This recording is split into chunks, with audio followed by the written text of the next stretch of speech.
a way, connected to the point of if you wipe everything out to your own compromise or in your own self-feeding self, if you want to call them, missing some words right now, but in essence, every aspect of you, everything around you that supports you in the first place is actually being compromised or removed and so forth, so you can't exist anyway within that realm.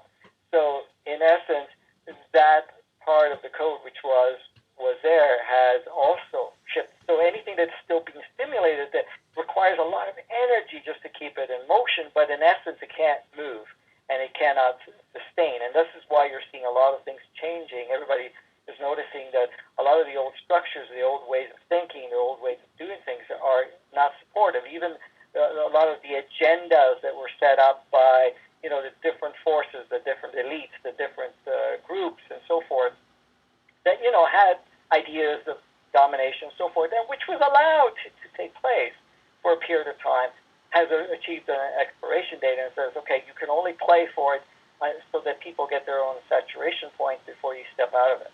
And it's basically, if you're looking at it, anyone that's playing kind of a negative force would really, at this point in time, say, come on, guys, get it, so that we can actually relieve ourselves from that duty, from that role that we've taken on.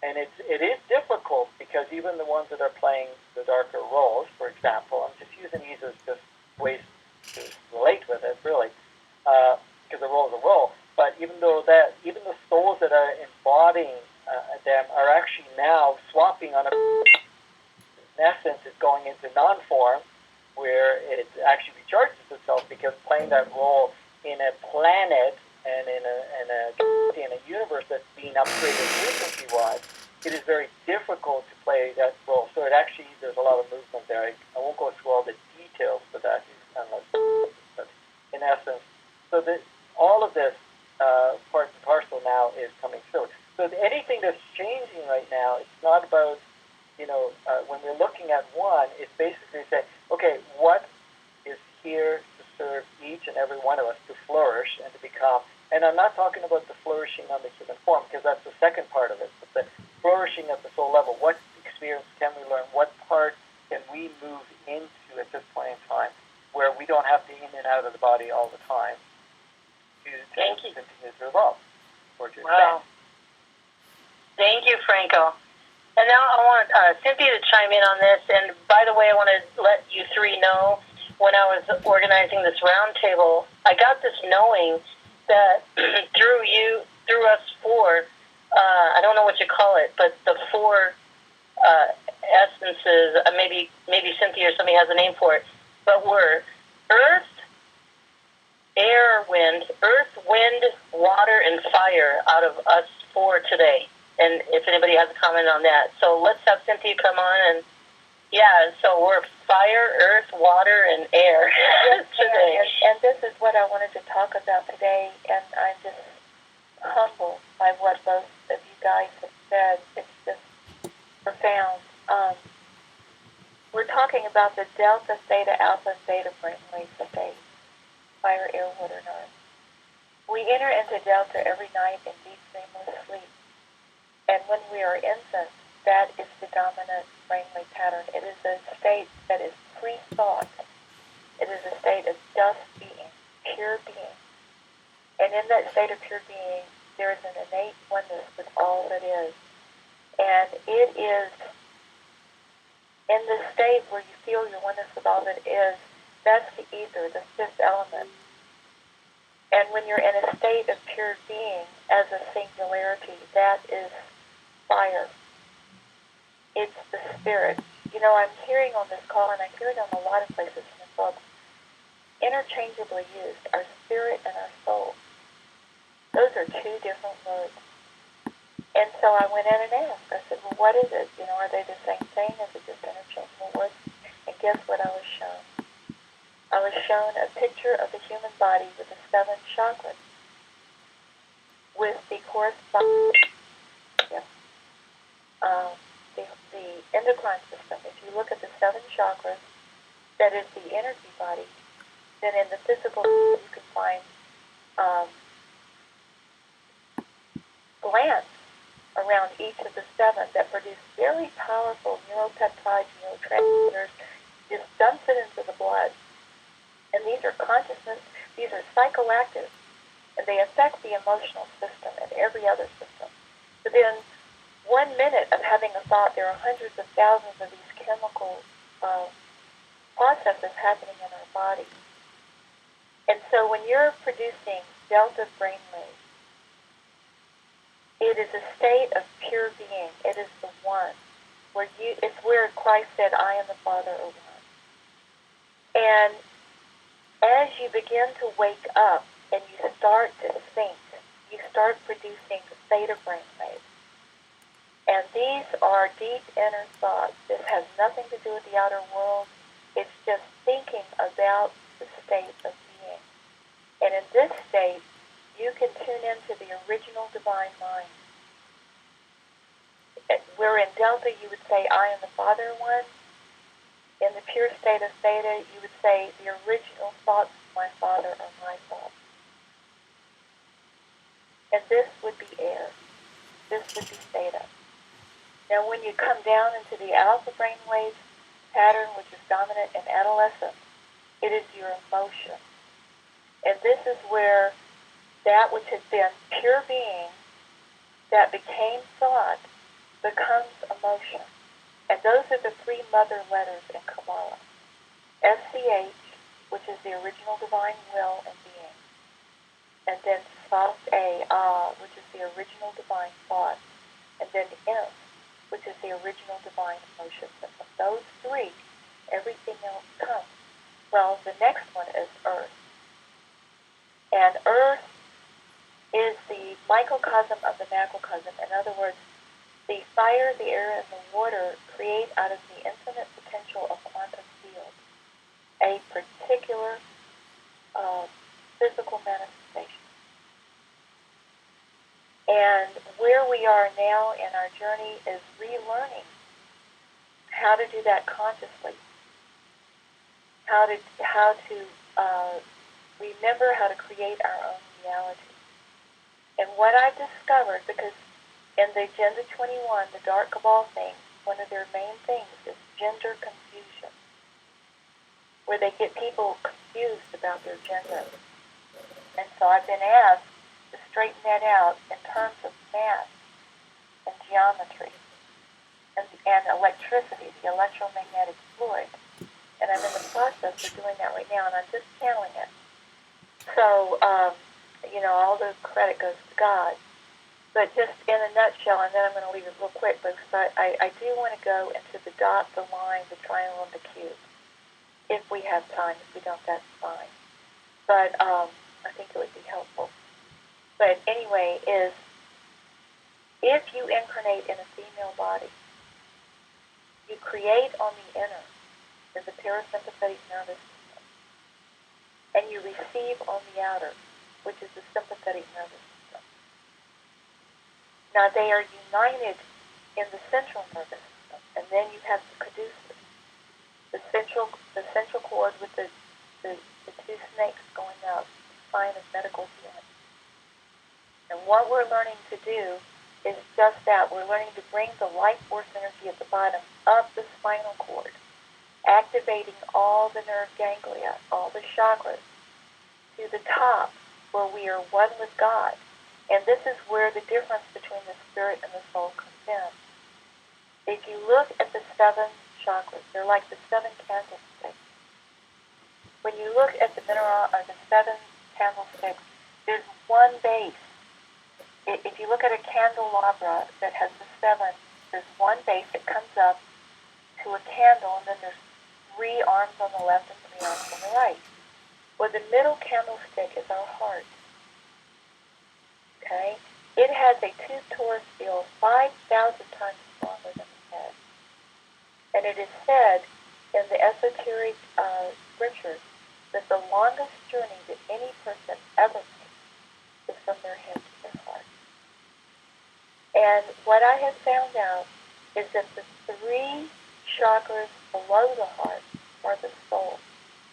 They are the magnetic fluid. They are the divine feminine. And the 3 chakras above the heart are the spirit. They are the masculine electric energy. That's not a mystery. Look at what we just said about delta, theta, alpha, theta brain. The divine electrical energy is pure being and unity with all there is, with divine mind. And it is will. It is will and it is thought. It's a clear visual image of what you're going to create. And then what happens is it becomes an emotion, which is alpha brainwave. I just talked about delta theta. And it becomes a feeling, an emotion. And an emotion is compressed information. It's like a zip file that operates with the quantum field of unlimited potentiality. It will draw out of the quantum field the precise electrical frequency that it is and manifests it. It just dumps it into physical reality as a reality, which is why we go to sleep every night and have dreams. In the sleep lab, they found out that if they woke up people every night when they were producing REM sleep, rapid eye movement sleep, that within 10 days people began to die. And the reason they began to die, they found out, was because we had so much negative emotion from our daytime life that we have to suppress. We can't deal with it because there's the kids to take the soccer practice, there's the taxes to be paid, the groceries to be bought, just the 10,001 things. So at night, we dream and we relive these emotions in our dreams. And that allows them to heal. And that's when you have the rapid eye movement that you spoke about earlier in my sleep system. And they have found, it's called EMDR, eye movement desensitization response. And people go and get qualified in this. But I found out through my shamanic teachers that the shamans have been doing it for hundreds of years. And what it is this, in a nutshell. Let's don't be mysterious about this. When you're in an emotion that is disturbing to you, maybe you just found out your boyfriend has been, doing things behind your back and you're just devastated. Or maybe you find out your parents are going to get a divorce and you can't believe it. Or maybe you find out that you've been rejected from colleges and now you don't know what to do, but you've just got this panic, or you might have fear, you might have hatred, any of the negative emotions. If you will stop and move your eyes left to right, left to right, left to right, not moving your head, just the eyes. Your dogs do it. Those of you with pet dogs, when your dogs are sleeping, if you'll watch them, you'll see underneath the eyelids, the eyes going back and forth, back and forth. Even dogs do it. It's a mammalian survival instinct to release the pressure of unresolved emotion. And you can go on the web, look up EMDR, and you can see that it has had profound effects, and some psychologists, that's their whole practice. And you can do it yourself. You don't have to go pay $135 an hour, 55-minute hour. Just when you're in an emotion, instead of acting it out destructively to others, or acting it out destructively to yourself, or acting it out destructively to property, you just sit with the emotion and you use that eye movement. Now let's go again what the eye movement is. Let's don't be mysterious. I want everybody to keep your head looking forward and to hold your fingers out about 20 inches, 15 inches, 12 inches in front of your face, and keeping your head looking forward. So you're not moving your head, just your eyes. Move your fingers about a foot to the right. Let your eyes follow it. Okay, now move your fingers back to center. Now move it a foot to the left. Let your eyes follow it. Back to center. A foot to the right. Let your eyes follow it. That's eye movement. And you don't have to have your eyes open following your fingers. Just close your eyes and do it. You can do it in the middle of a library. You can do it in the middle of work. No one knows what you're doing. Just look down and pretend you're reading something. Close your eyes. Feel your feelings. Say it's the jealousy because somebody just got the raise or the promotion that you were sure you were supposed to get or deserved to get, and you're just seething with anger, but you can't show it to anybody. Just go back on your cubicle and feel the feeling and move your eyes right to left, at any rhythm, fast or slow, whatever you want to do, right to left, and you will feel the charge leave, and you won't be ballistic. You won't have a heart attack. You won't go out and wreck the car. You know, you won't go home and have a fight with the wife. You won't kick the dog. You know, you won't commit suicide. And this is a very well-developed field in psychology. There's whole books written about it, and if you want to research it, you can, but in a nutshell, that's what you do. So let me turn it back over to you. And, you know, I probably didn't answer everything, but I just feel to turn it back over to the round table. Wow, profound, Cynthia, and everything has been profound from all three of you. Wow, thank you all. I just want to kind of reiterate with the fire, earth, water, and air. You know, fire is, you know what fire does when you burn something? Fire changes the nature of something that's going on with us. And another thing I'm working on, the earth, it's grounding to the earth, becoming, you know, getting back in nature. That's one thing I need to work on. And the water is the emotions, and their emotions are a zip file. And, you know, any kind of emotion, even joy and happy, you can do that eye movement. And that's what Cynthia's late husband and her found out. And they literally healed Vietnam veterans with that and others. And then the air and wind, I don't know about that one. I'll have to listen to that again, Cynthia. I just want to comment on a scalar wave. Tom Clearwater, Dr. Alfred, talks about a scalar wave. To me, a scalar wave can plow through anything, and we are, each of us individually and together collectively, scalar waves. Like Cynthia said, female, we're in the female body, we're both magnetic and electric. We just do it. The female is a magnetic when she's awake and electric when she's sleeping, and the male is electric when the opposite of the female. Electric when he's awake, and the male is magnetic when he's sleeping. And then, hey, Elizabeth, can I rudely interrupt? Sure, go ahead. You're not rude. Yeah. Here's the deal. It's not just when we're sleeping. The parasympathetic nervous system, which is the vegetative nervous system, is the one where our immune system works. It is active in dreaming, but it's also active anytime you meditate, when you go within, when you block out the outer world, the 10,001 things, and you go within. And that is the parasympathetic nervous system. And the sympathetic nervous system is where we're engaging with the outer world. You know, our eyes are open, we're hearing, our attention is focused out there, and we're reacting to it. Okay? Well, in a female body, you create with the parasympathetic nervous system, and you receive with the sympathetic nervous system. In a male body, you receive in the parasympathetic nervous system and create in the sympathetic. And to make that less jargonish, what that means is when a woman goes in and meditates, she creates what she wants for herself personally and for the collective. You know, and that's going to be unique to every woman, but they'll be similar. It's just like there are no two snowflakes alike, yet they all look like snowflakes, and no two fingerprints alike, they all look like fingerprints. Each woman will go within to her divinity, and she will create the world that she wants to live in, physically, emotionally, mentally, and spiritually for herself personally. And she will create her family and her tribe and her community and her world what she wants. But on the outer world, when she opens her eyes, she's engaging with the outer world, she needs to receive that because she's a female and she's magnetic on the outer. Now, the man is opposite. The man, when he goes deep within in his private space, when he meditates, when he activates the parasympathetic nervous system in his waking state, it's called dreaming awake, it's a very shamanic place, he will receive what he wants. He will ask for and receive what he wants personally, for himself, for his family, for his tribe, and for his world.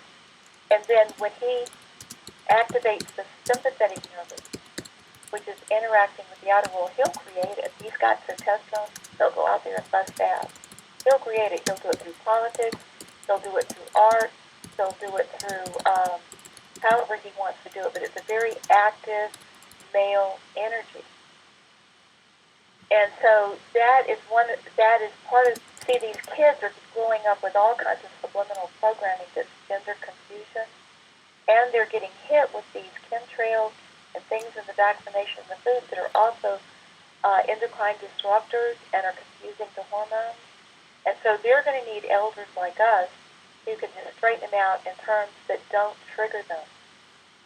And so by understanding of what electricity is, which is the male energy, and understanding what magnetism is, which is the female energy, which is the spirit and the soul.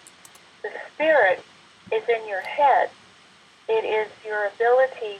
It's the three higher chakras. It's your throat, it's your third eye, and it's your crown chakra. Crown chakra is where you unite your deep delta brainwave states, delta brainwave states from, depending on which book you read, 0 to 4 oscillations per second, where you unite with God, I am the Father of one.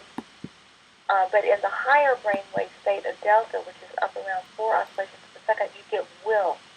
Now, the original divine will is the law of one, the highest good of all concerns, because in that state, you know you're one with everything. It's like Christ said, what you do unto the least of these, you do it unto me. That God is aware of the least sparrow. Step on a blade of grass and the whole universe is trembles. I mean, he wasn't metaphorical, he meant it literally because he was that enlightened. He said, what you do to the least of these, you're doing it unto me, because I am aware on that level where I feel my oneness with that child who's being abused. I'm feeling my oneness with that animal who is suffering torture in the slaughter. You see what I mean? And that's electric. That will and that oneness is electric. And when it becomes magnetic, it becomes receptive. A magnet will draw unto itself the light, the electricity. And talking about scalar waves, and by the way, just quickly to remind everybody, the feminine, the magnetic is your emotions and your physical form. And what a scalar wave is the feminine energies, which are magnetic, go counterclockwise. And the electrical energies go clockwise. And when you have a caduceus, you have one serpent going up one direction counterclockwise, the other serpent going up clockwise. And it creates a scalar wave. And Dr. Van Tassel, I was very privileged to meet him and know him, created what he called the integratron, which is this huge thing where he had a current going clockwise and a current going counterclockwise, and there were fields that were created. And I remember him talking to us about how it was like 90 feet tall. It was really huge. I'm not sure. It's so many years ago. But it's quite tall.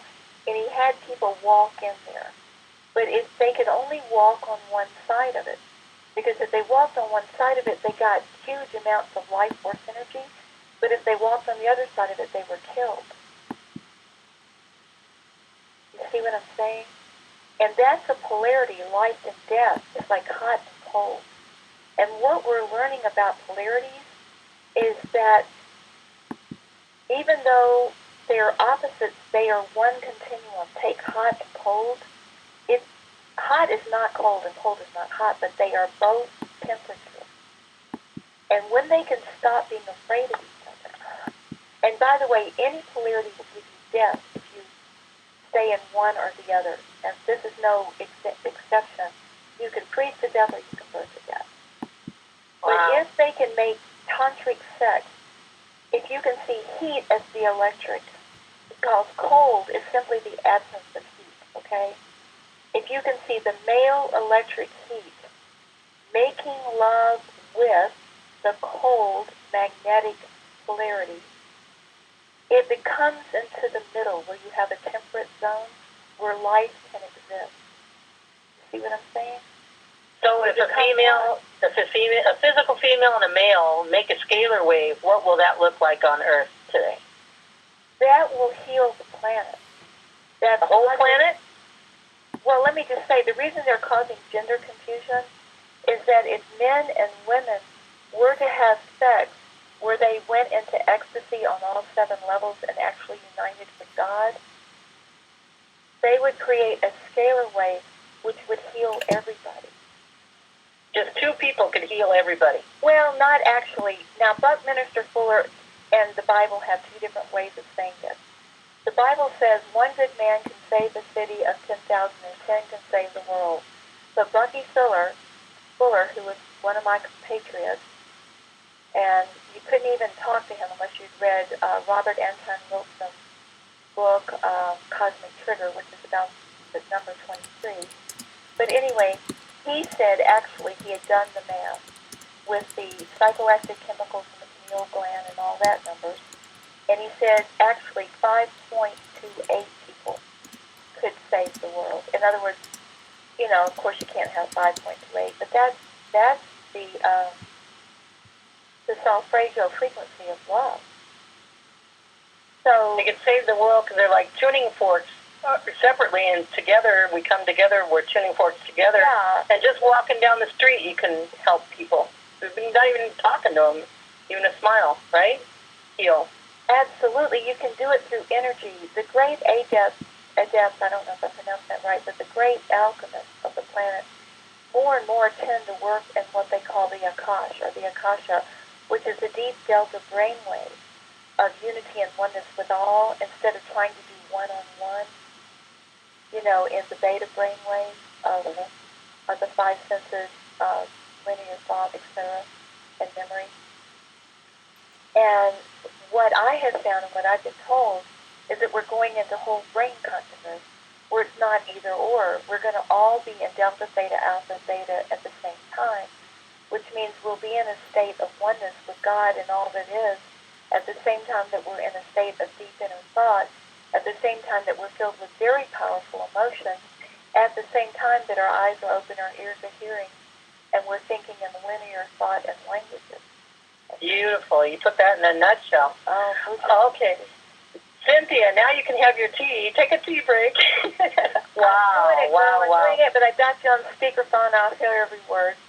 Okay, dear. Thank you. Now I want to, we got like 15, 20 minutes, and then we're going to take a 5-minute break. I'm going to bring that surprise in for all of you. I want to do a round table here, maybe 5 minutes each, and we'll start with Dr. Alfred Webre, and then go to Franco, and then go to Cynthia. And then, Franco, with your 5 minutes, if you could address, because you commented the law of one is upgraded, can you comment on that a little bit, too, what you see with that, too? So, Dr. Alfred, are you there? Yes, I'm right here. Okay, you got like 5 minutes just to say whatever you want to say on this subject, any other subject, and then we'll take a break, and we'll come back again for another about an hour. Well, yeah. What I've been doing, because we've been going back and forth over the last several years on the whole area of soul, and I've listened intently to what the other panelists have said, and currently, what I'm looking at is the limitations of souls because of all the chaos. I like very much what was said about the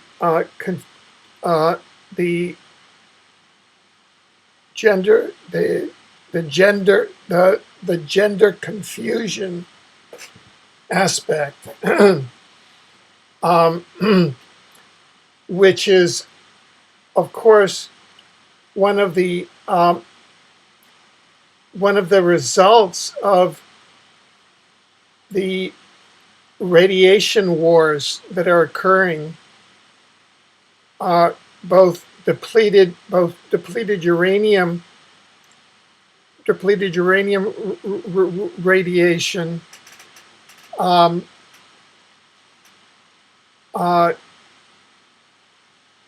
and nuclear testing and nuclear power plants has been shown to result in the erasure of the continued erasure of genders, where you end up with more the more hermaphrodite of species, and you know, uh, uh, and so that this is happening not only as a psychological impact, but as a also as a biological impact, not only on Homo sapiens, but on many of the other species that are swimming in radioactive oceans and living in radioactive forests and breathing the increasingly radioactive air. And I'm just looking at one of the conclusions that we reached, and that is on human soul consciousness and development, and that has to do with the mix of beginner souls, intermediate souls, and advanced souls on the planet, in the sense that, at least from the data that we've seen with regard to the process of soul creation, from the sea of light, where these eggs of light, which are the souls, are created and then go into a soul development process, which we're all in now. And I'm just going to read from this.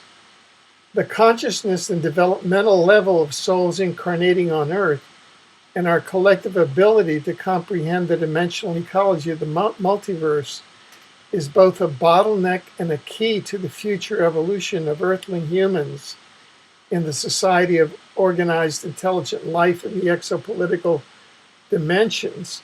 Commenting on his replicable findings from hypnotic regression of soul memories of the interlife about how souls are distributed by level of development, beginner, intermediate, advanced souls, Dr. Michael Newton writes, quote, "I believe almost 3/4 of all souls who inhabit human bodies on Earth today are still in the early stages of development. I know this is a grossly discouraging statement because it means most of the human population is operating at the lower end of their training. Nevertheless, I see the possibility that we may have only a few 100,000 people, souls on Earth at level 5, in other words, highly advanced souls. So that's why, where we have a highly afflicted planet, which is impacted at multiple levels by, by a universe rebellion that is still being acted out, by an attempted Anunnaki occupation that's been going on for about 300 years. I mean, it's not attempted, it's an Anunnaki occupation that has led to the priest, Vatican, Pope,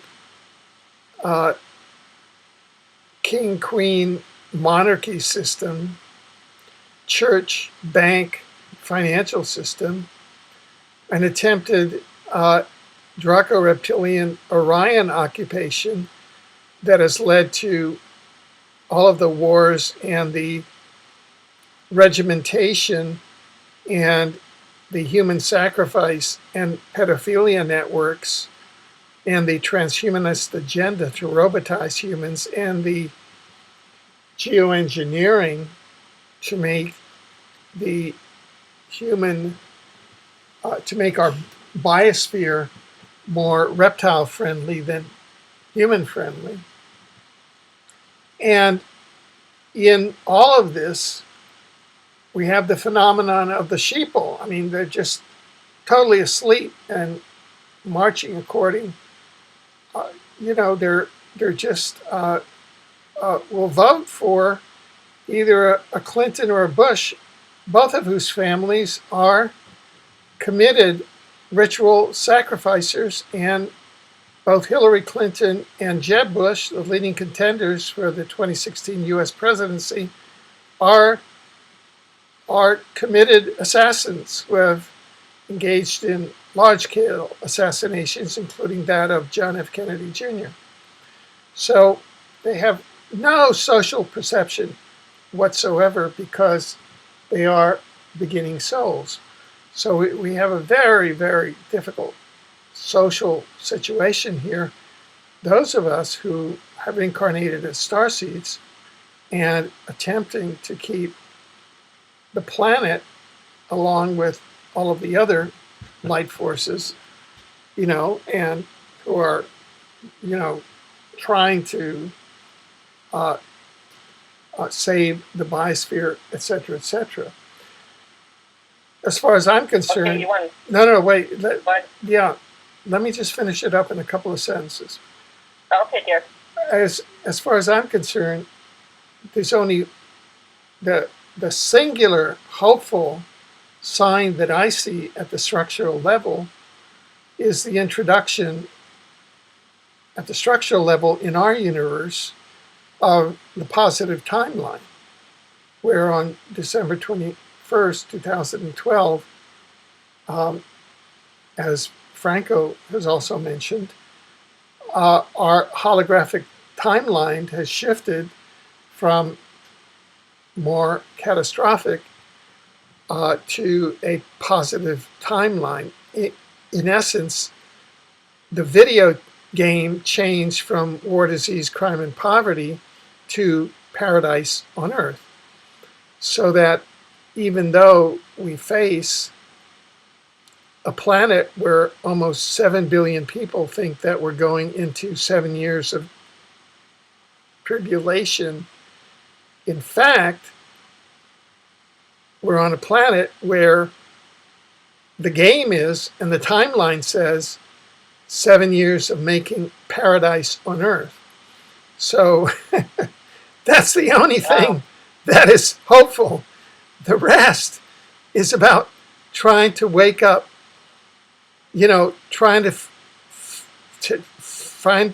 to do counterpoint with the committed, quote, evil souls, and there are such things, and then trying to deal with the unconscious souls that are just running around berserk and have no concept except that the positive timeline, they're gradually awakening to the fact that they're on a paradise planet.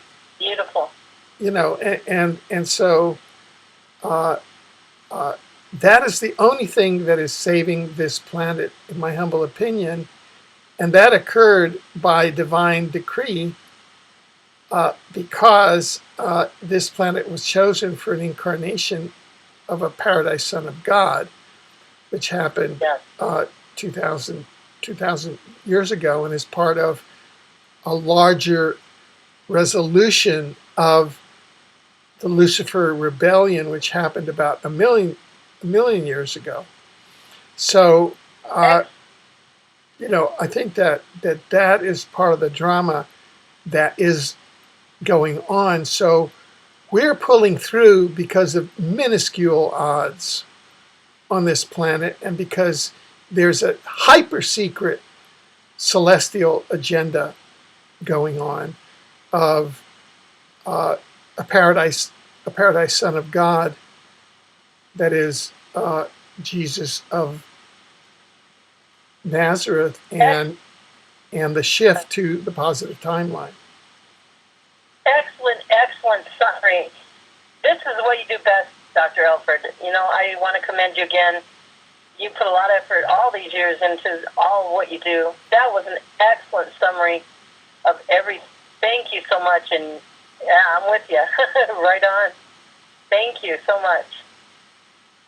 So let's hear what Franco has to say.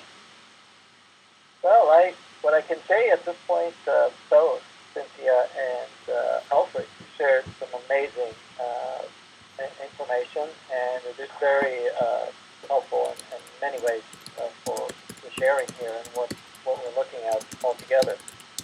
As Alfred was saying, I mean, this this change into this positive timeline, as referred, it was induced. It was because of the master plan of what the outcome of planet Earth and its purpose. It was not due to the enlightenment or evolutionary process of humanity itself, because of the fact that a lot of or less advanced souls make up the planet. Now, with the process that you're talking about, the right now what's occurring is that all the souls that are less advanced are getting a boost to create huge strides in advancement, or get to the point where it will play the unadvanced part of it to the degree it can, until it is no longer, how can I say it, feasible for them to remain in the newer frequencies that are coming through, so that they are kind of induced release, basically go into non-form and then choose new forms in different rounds where the vibrations would be conducive. But there's a lot of other processes that occur behind the scenes that happen where they're upgraded anyway. And there are more and more souls that are coming in that are more advanced to be able to take on the new world that's coming through, which is the paradise part that you were talking about, Alfred, in the sense. So the transformation that is taking place at this point in time is to upgrade as much as possible every facet of it, so that even the dark souls that you were talking about, these are so forth, as much as they have played that role, they're only allowed to play it out for a certain period of time to complete the duality aspect and to move on from it. So it doesn't matter whatever plans are there, it's not going to be able to flourish, because in essence you're correct that there is a time sequence, and even though there is no time in beyond world, but in a time sequence that we're talking about, there is an expiration date for all of the different stages that are playing out now. It doesn't matter what has been initiated from before. Even all the future worlds that were projected, and I know some of them have jumped forward and looking at future worlds. Those worlds have been all isolated in a sense. They exist, but that's not the path of planet Earth in a sense. So because planet Earth is being mapped out completely, redesigned completely as we move along.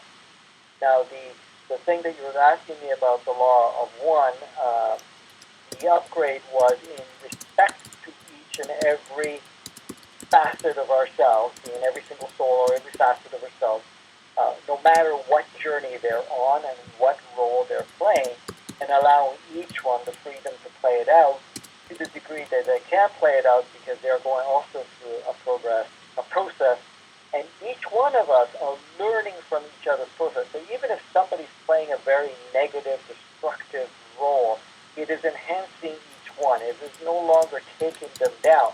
Now, what does take down is actually can stimulate the lower vibrational, lower state of themselves. Because you have to understand, each and every soul has had all types of polarity experiences. Have been male, female, have been, a victim, victimizer, have played various roles over a variety of different incarnations, and then have also experienced planets that are much more advanced, then coming back to less advanced. So, in essence, there's no judgment about any experience, and that was kind of the upgrade. Is that there is no judgment of any experience, and there is no holding back of any privileges, or in this case, accessibility to anything, no matter what role you're playing. So you're all equal, and it's seen as that. But at the same time, the role that may have been played before, that was a little bit more feasible to play, is becoming much more difficult to play, because it is no longer supporting this new positive timeline, this new heaven on earth creation, and that's kind of a way of explaining it. But in essence, so that's what kind of changes. And so even if somebody's playing a hurtful role, it actually plays, now the way it's designed, it actually plays to advance all the other souls. So even the observer of it, or the one that's becoming connected energetically, can actually use that as a springboard to even move further ahead. So in actual fact, there's nothing that actually takes anybody down. It actually perpetuates movement forward all the time now. And that is something that's fairly new that has changed. The other thing that has changed, and I think we've talked about this on one of your shows, Elizabeth, was with the movement of souls now to actually, swap back and forth with different physicalities to not only step in to upgrade the physicality per se, but also to gain certain experiences that would previously be limited to one physicality unless it actually left the physicality and came back to another physicality. And that is, again, to perpetuate the movement forward in consciousness and going into this new, even more positive timeline, if you want to call it that. When we were talking about, like you were saying, Alfred, about saving the planet, that kind of was an agreement that was made some time ago that planet Earth was going to fulfill what it was designed for. And even with the latest upgrade, which was originally some 15,000 years ago when it was retooled and upgraded to this path, that, again, there was a plan to say it's going to, this is the intent and this is where we're going to take it no matter what. Even though we're allowing the various other beings that have come onto the planet in the past that have altered and put implants within the program itself. Like, I think you had spoken about certain implants where, to act out a certain way, which were very negative, very separative, self-centered, and so forth. Even the implants of having money and all of that stuff, and categorizing different levels of people, being, who's more important, who's less important, who leads, who's disposable, and so forth. Those were all different implants because that required that everything was equal anyways. And it is equal on a spiritual realm and on many other realms, but at the same time, in the operating system, it wasn't played out that way. So all of that is dissolving anyways, and it has actually dissolved. So it's just basically working it out of the mind field and the mind energy and the various levels of consciousness within it. So we are in a very progressive movement forward, and this is what makes it exciting because I can see all the amazing things that are unfolding along the way. And us being here, all the ones that are just sitting on the planet at this time, are going to be able to see the advancements that will take place in humanity that most of us have been feeling that it was never going to happen, or never that would be something that was some creation of the mind where we couldn't actually live it in a reality, which we basically have the capacity to do that now, and we are. As we are upgrading our consciousness into fourth and fifth dimensional consciousness, the planet is already operating at fourth and the middle of this month, in the middle of March, the first encodement of fifth dimensional consciousness is stimulated again on the planet. So actually, say that one more time, Franco. The end of March, what? Yeah, the middle of March, the first encodements for fifth dimensional consciousness stimulate or to get the first stage, because there's four, and then the rest of them will come at different points in the year to actually activate and to bring the frequencies up. So the planet supports fifth dimensional consciousness. And as we go deeper into that, once the integration is fully, for anyone in a less advanced soul or anyone operating in a very third dimensional consciousness where it's about me, and materialism and identification and entity and all that stuff, basically will be very difficult to function because it will not support them, and not only energetically, consciously, but it will scramble the mind to a point where it can't create thoughts or even entertain thoughts that will relate to that, and that will even stimulate further change. And of course, much more of the advancements will take place going into 2018. Of course, by the end of 2017, going into the end of 2018, then there'll be even more movement of reconstructing our realities on a larger scale because there'll be more participants involved. The less advanced. This is the plan. I mean, it could alter because it either has made some shifts. I'm not saying it's not going to. There's a potential of not occurring, It might be just extended or adjusted forward or backwards a little bit.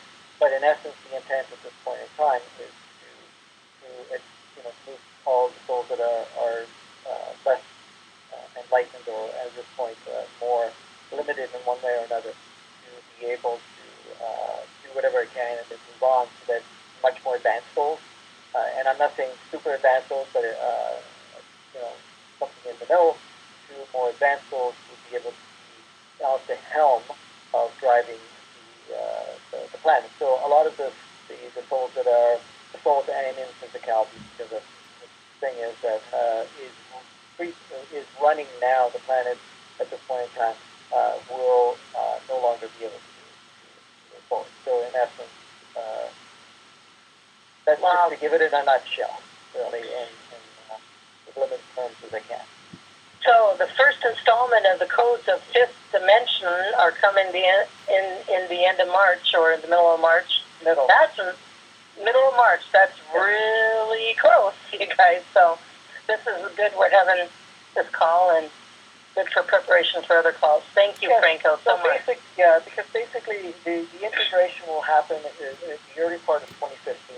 And so the intent at this point in time is to create the energetic field, and also there's going to be modifications on the bodies and the modifications on a lot of things, because even the things that you had talked about, Alfred, a lot of the so-called negative aspects of, say, the nuclear waste and so forth that are being released and so forth that we have been exposed to, and a lot of the different chemicals and the different manipulations that have occurred will get neutralized. And there are evidence, even scientifically, that they've seen wherever there's been a lot of radiation exposure after a period of time, and we're not talking tens of thousands of years or anything, but over a period of time, new life is generated and actually becomes a very powerful new life force within it. Because basically, if you look at nuclear, it was a technology that was designed as a planet eraser and rebuilder. It just ended up in the hands where now it's used as nuclear weaponry, and it's used, it was used for energy. It was never meant to be used in those forms. It was actually meant, and the technology wasn't supposed to be released to, because really the constructor of planets or restructurer of planets were using that type of technology, for example, to clear out a planet and reset it, and then new life force would be established within it. But if you look at even Chernobyl, wherever they've had huge exposure, now when they're opening up the areas that were completely isolated, they found new life force, new life form, vegetation, and so forth coming through. Just awesome point, scientific Franco. aspect of it. Yeah, scientific aspect. Awesome point. Thank you so much. Great. Now we'll bring Cynthia in, and just let you know, after Cynthia, we're going to take a break, but it's not the break, it's a surprise. And I'll have Lily come in first, and then we'll have the surprise. And then I want to take questions from the audience. So here's how I want to do the questions. I want somebody to come up with a question for, you already probably have questions, one for Dr. Alfred, one for Franco, and one for Cynthia. Okay, guys? So somebody get a question for each of them, please. I'll take 3 different people. All right. So, Cynthia, come on in. And just comment whatever, 5 minutes or so. Okay, building on what has just been said, going back to scalar waves, the information in the scientific field coming out now is that the Milky Way galaxy is a stable black hole. And it's an out-of-print book, but it's Through the Barrier by Edgar A. Ostrander back in the 70s. If you can get a copy, please do. But it merges the Mayan information with math and physics and lay language. But basically what he's saying is that yes, we are going through a black hole. And in a black hole, all timelines merge. And where we come out will be the highest frequency of all those merged timelines, which I believe is a law of one, the highest good of all concerned. So that just nest right in with everything that's been said by everybody on this call today. It's just absolutely beautiful. We go in one way, we come out the other. It's a scalar wave. We're coming out into paradise. If you go back and study more of astronomy, we were part of a smaller galaxy called the Sagittarius Dwarf, which was at 90-degree angles to the Milky Way. In other words, if the Milky Way galaxy was kind of flat, was a tabletop, the Sagittarius Dwarf would be like if you took your hand and went over the top of the table and down through the table underneath it and then up and over. And we've been sucked into the Milky Way through one of its arms. So we went from vertical to horizontal. And if the Milky Way is indeed a black hole, a very stable black hole, then the entities who have incarnated into this black hole are going from one place to the other, because that's a wormhole. That is a wormhole. It goes from one place to another in time and space. And so we're leaving the time and space of chaos and destruction, and we are entering a new time space, which has been so beautifully described as paradise. So that's my comment, and back to you.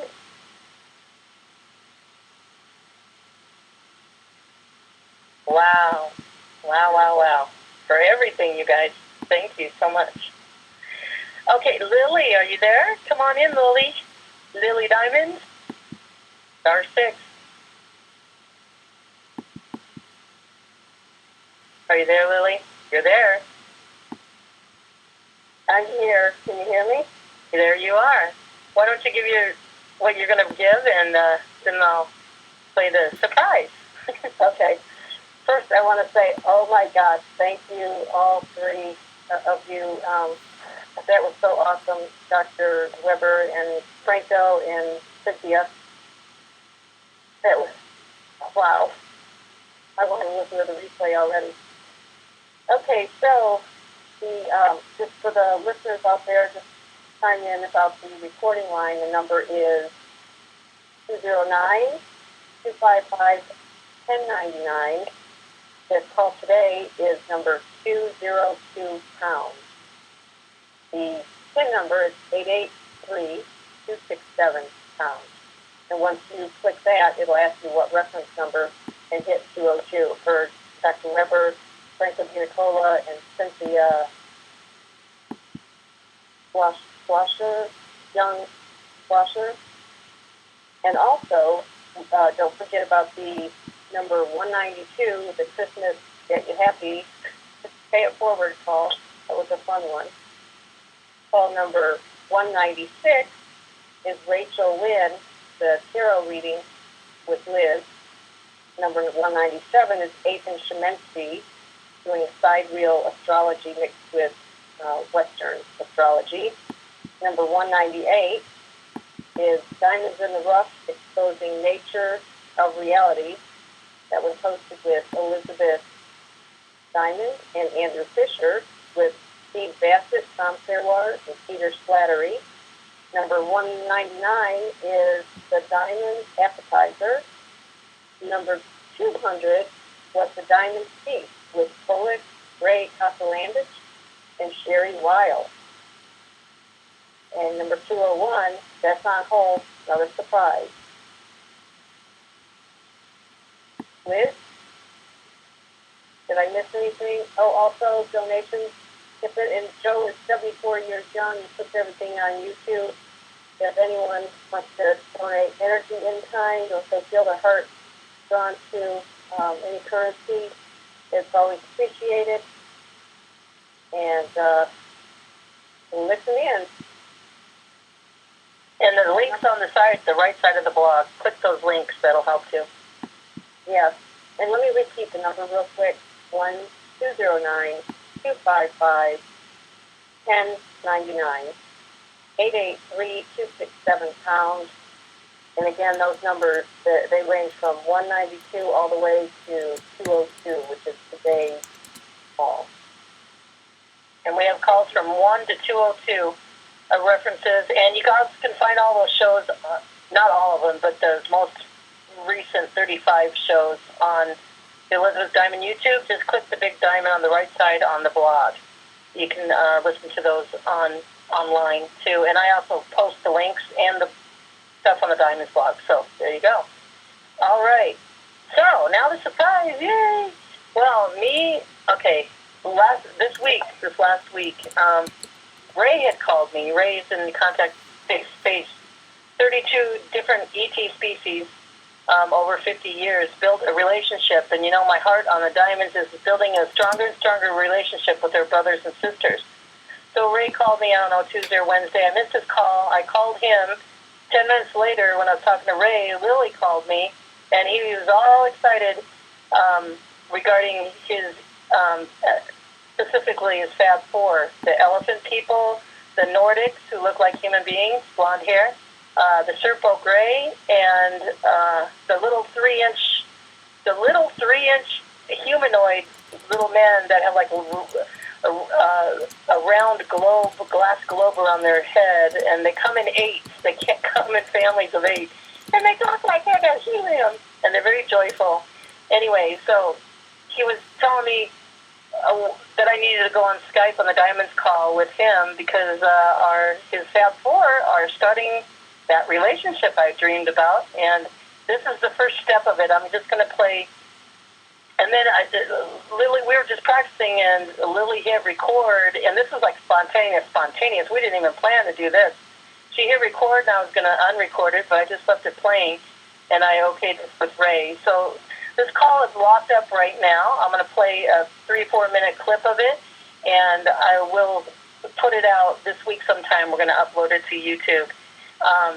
This is first contact in 2015, audible contact. You won't hear English speaking, but you'll hear, and Ray's going to describe it a little bit in the clip. You'll hear the ship flying through timelines. It sounds like air coming in, and you'll hear the elephant man breathing through his long trunk and saying some words in his own language, according to Ray. And then you can hear the Serpo Gray slurping, like a slurp noise. So we'll put the full audio out. It's about probably a little less than an hour long. But let me just play a clip. This is my surprise, our surprise. Little did we know, right? So I don't know if you'll hear it clearly over the phone, but the YouTube will be clear. So let me play that clip here.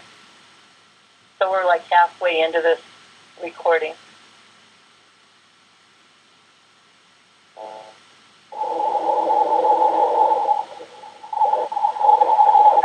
They're coming from their crab. I can let them down.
when this thing is strong, and that crab is moving really fast. But when they get into the timeline, it's more than even know me. They know me. Then they're going to lose their autonomy. Well, I want to let the Fab Four know that I have an effort camera on the Palladian observation ship that Julian Well. I can Raymond.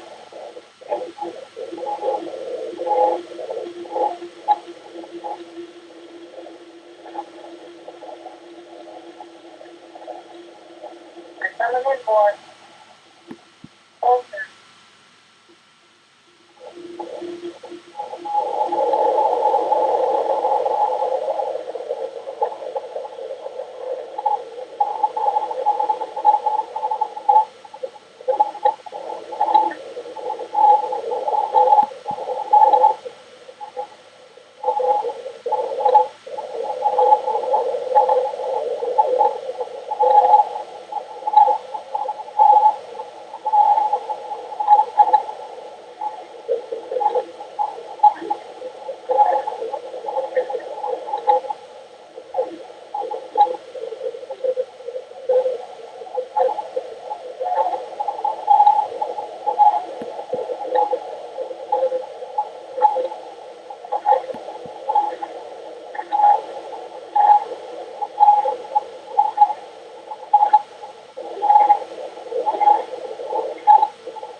Okay, I don't know if that comes over clear, but we had conversation throughout that, and it's even stronger.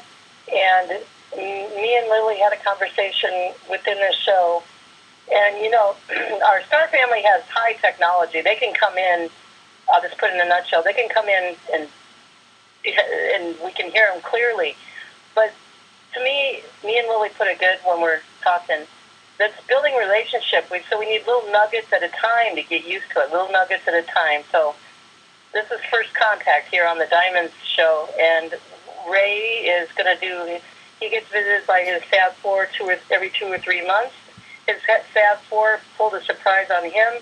In February, he's going to have a visit, and he's going to meet a brand new ET family.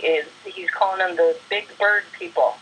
So he'll do an exclusive update on that, and we'll have more of this. And like I said, this show will be out this week sometime, uploaded on YouTube. And you'll hear discussion in there explaining all that went on and more detail. So I hope you enjoyed that. I hope you heard a little bit of it. So, Lily, you want to come in real quick?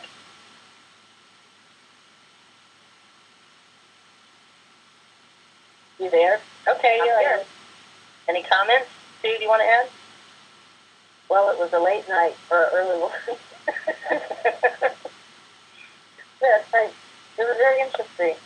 Very interesting. Very interesting. So, yes, it was. I don't want to. Yeah, I really want to hear it on YouTube. It might come out a lot clearer. It will. And stay tuned on that. We didn't have just that surprise this week. We had the other surprise after the feast call last week when after we stopped recording with them. 2 teenage girls came in. They were so shy, and they said in the background they were talking amongst each other for an hour. Should we go in? Should we go in or not?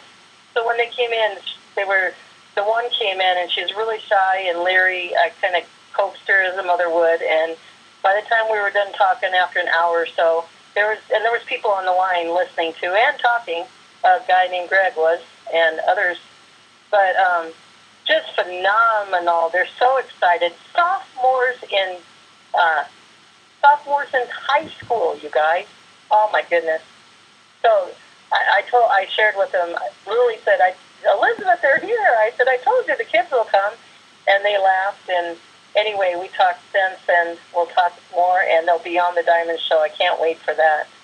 So, all right. Any comments on that, Franco, Alfred, Cynthia? What do you think? Franco, I know I talked to you about it on some of the Diamonds calls. It's coming true, Franco. Yay! Little by little. Fantastic. Actually, when I was listening to it, it's very familiar sounds that I've exposed. So it's not something that has been made up by someone. It's definitely they did patch you in, and they were able to share some of the sounds, and then also the communication. I mean, if you actually would be able to tune into their telepathic thoughts, you would be able to understand what they were saying in our own language or in our own thoughts, per se. It's basically the thoughts come before the language. But in essence, yeah, absolutely amazing that that your wishes come through. Wow. It's Yeah. a start. It's a start, and that's what relationship building is about. You got to meet and start talking. It doesn't go from one end to the other in a minute. It's a progression. Yeah, and that's exactly what I was doing. I was sitting in my chair while we're on Skype, all of us, and I was just going inside and talking to them telepathically. So, did you hear anything telepathically you want to share? I could barely make it out, but I would, at this point in time, no, I didn't really catch anything in particular that I could share. I'll send it to you when we get it ready, and maybe you could listen to it and see what you think or whatever. Yeah. Okay. Yeah. Cool. Yeah. Could I jump in with a comment? You sure can. Yeah. I first interviewed Ray and helped surface publicly the first 32 species. When some of the species started going public, I heard about that, and then I was told that one of the species that went public sent some messages down for me and were concerned in giving me coaching for some of my work, because some of my work. That's awesome, Alfred. Yeah, because. And I want to tell you, I first found Ray when I watched your show. Oh. You had Ray on, and you were showing the pictures, and some of them were kind of blurry and stuff. So that gave me an idea. I called Ray, and he called me the next day to do a show. But then after we did the show, we have Joe that uploads the YouTube for the diamonds. He was able to put all them pictures on my YouTube too. So see, we were collaborating together, Alfred, and we didn't even know it, huh? Yeah. Cool. And so then the word that I got is that because in my work I span a wide range of densities of consciousness, both from up to the upper realms of the spiritual the spiritual dimensions in the realms of source, and the creations of souls and the interactions of souls, down to the really most dense, down in the trenches, as a war crimes lawyer and judge, and as a 40-year conspiracy activist or anti-conspiracy activist, getting in there and busting up, child sacrifice rings and stuff like that. So he said that the entity said that I had the really toughest cases, and that this was at a time over the past month or so where it was a Uranus square Jupiter transit, and I was busting up several false memes in the public sphere, and there was a lot of controversy around what I was doing. They got the message to me that these were tough cases, that I was breaking up. So I really felt that that this was what I described in my Omniverse book as dimensional ecologies. That the way that the Omniverse is constructed and the multiverse in our universe is interactive dimensional ecologies. And here we had a particular dimensional ecology where I was interacting, stirring up all this stuff and exposing stuff, and there was, stuff was hitting the walls, and there was a lot of reprojection going on. Same thing happened to me, Alfred. Yes. Oh yeah, absolutely. Yeah. That's beautiful. And just to make this point, when I got that message that they were really concerned, but saying that you've got the tough cases and this is what you're doing, I felt that they had my back. And it was at a time where kind of all the humans scattered, like all of a sudden people stopped emailing me because I was like, wow, really out there. And all of a sudden I felt really good because I had backup. I had dimensional backup. Ecology, multiverse, omniverse, dimensional. And I wasn't the Lone Ranger out there. I had one of Ray's friends that had taken notice of my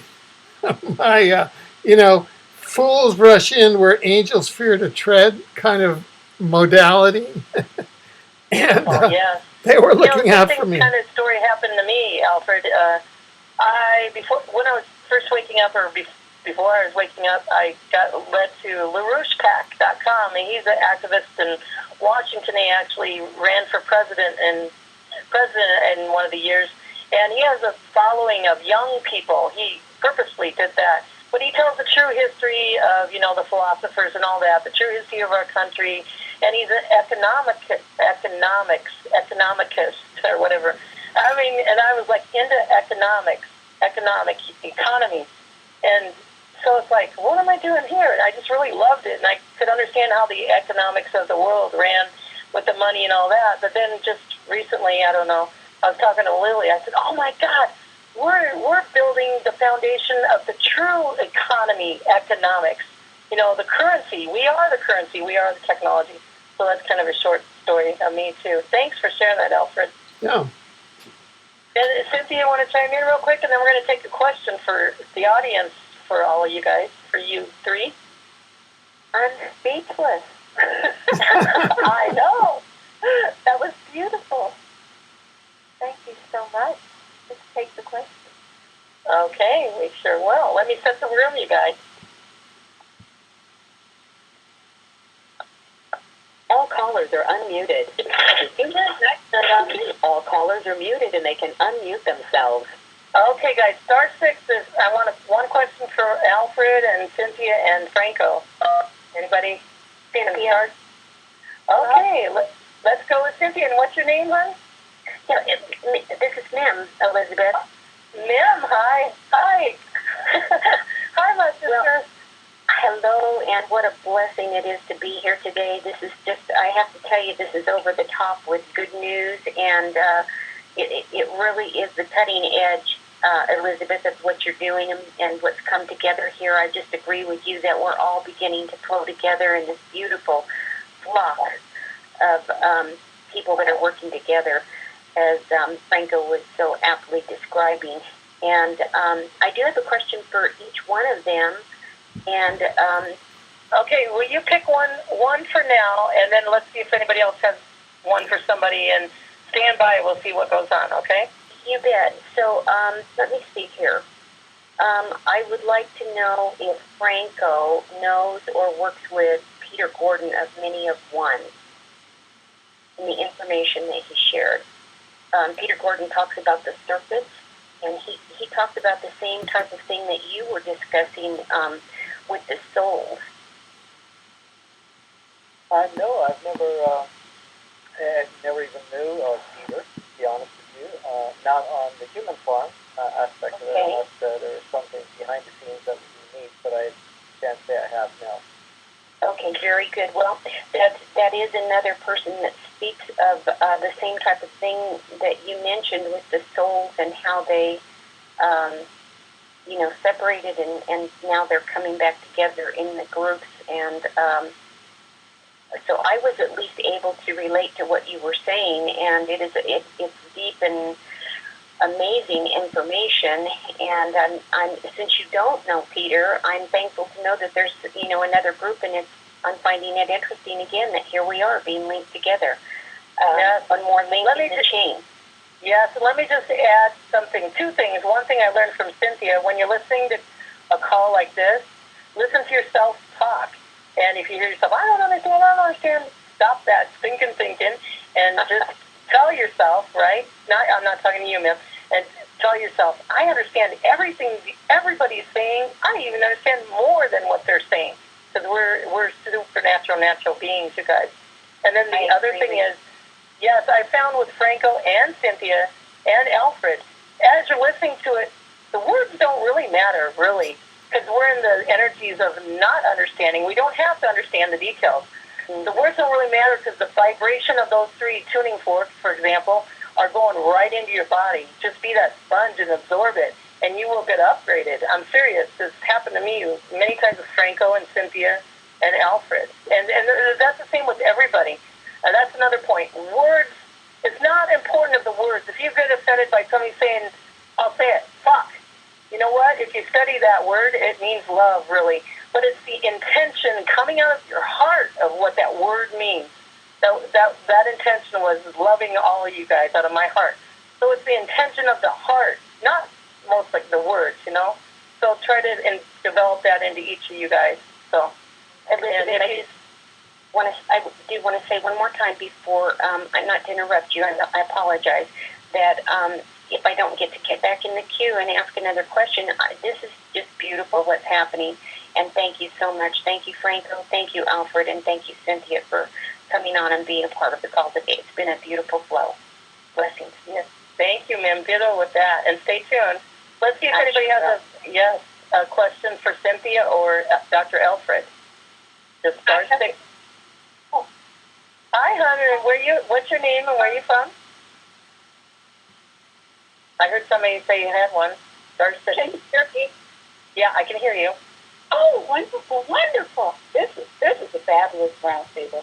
I am really excited. I have lots of questions, but I'll limit it to, I guess, Dr. Alfred. Okay, before you do, introduce yourself and where you're from.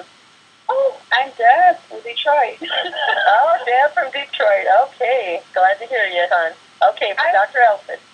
I was really excited when you began describing the life that you termed, I believe, inter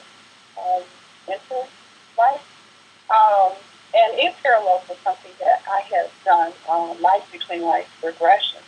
And I saw, the different stages, the Council of Elders and the life review and the educational in the classroom, whole thing, and then selecting the new life and all of that. My question is, are the Council of Elders archons?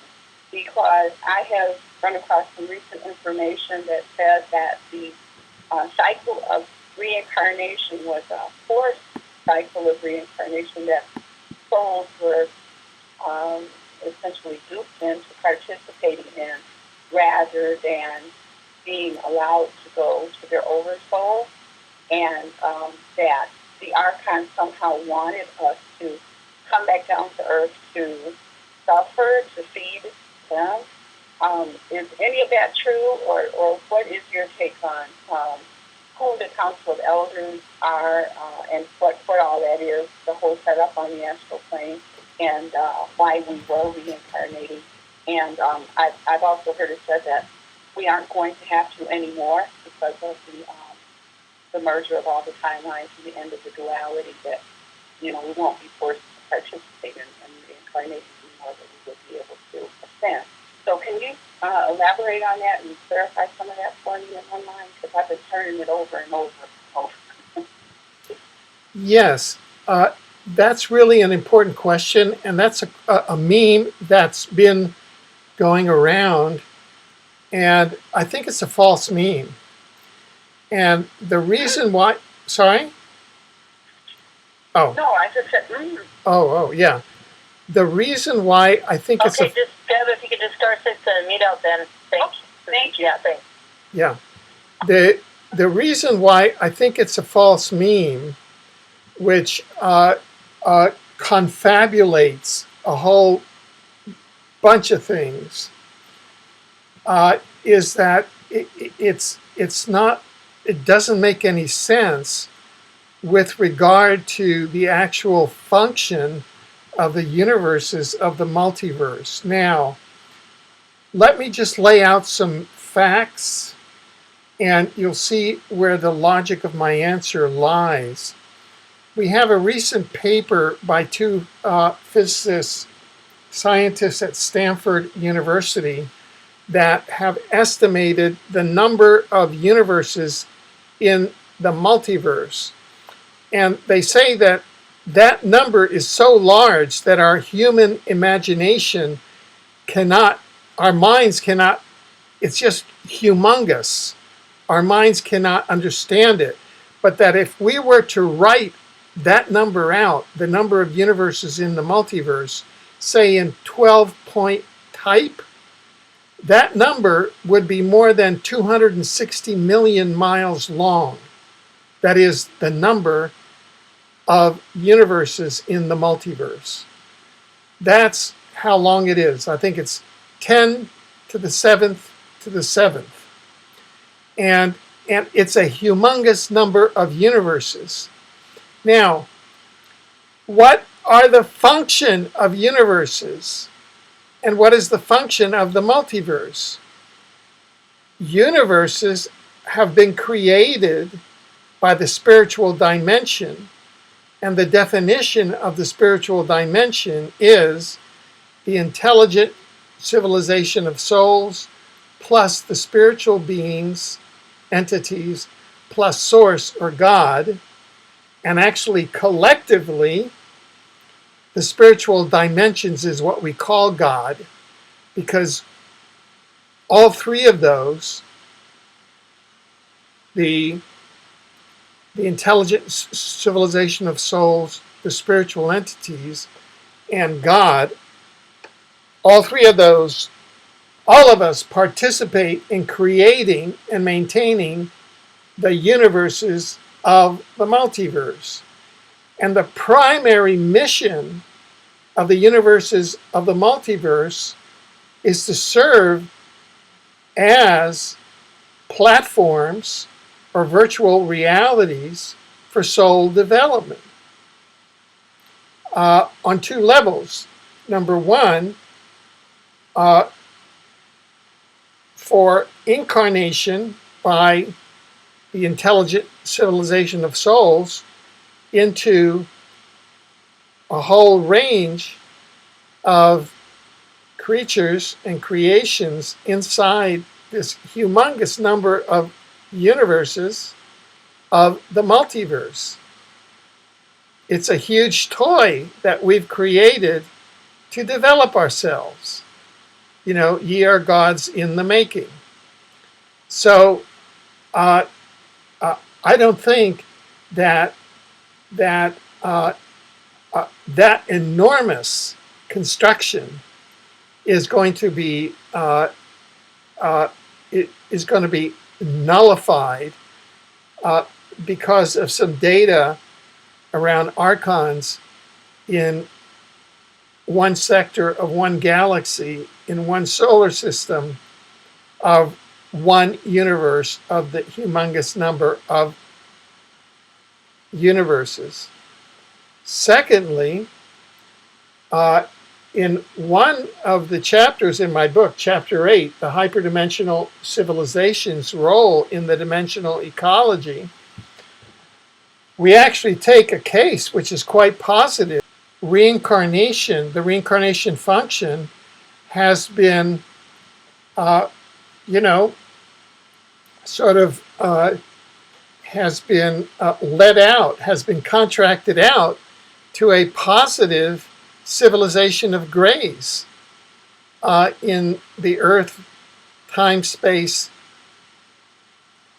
dimension. And we take the case of Suzanne Hansen, who's the head of UFO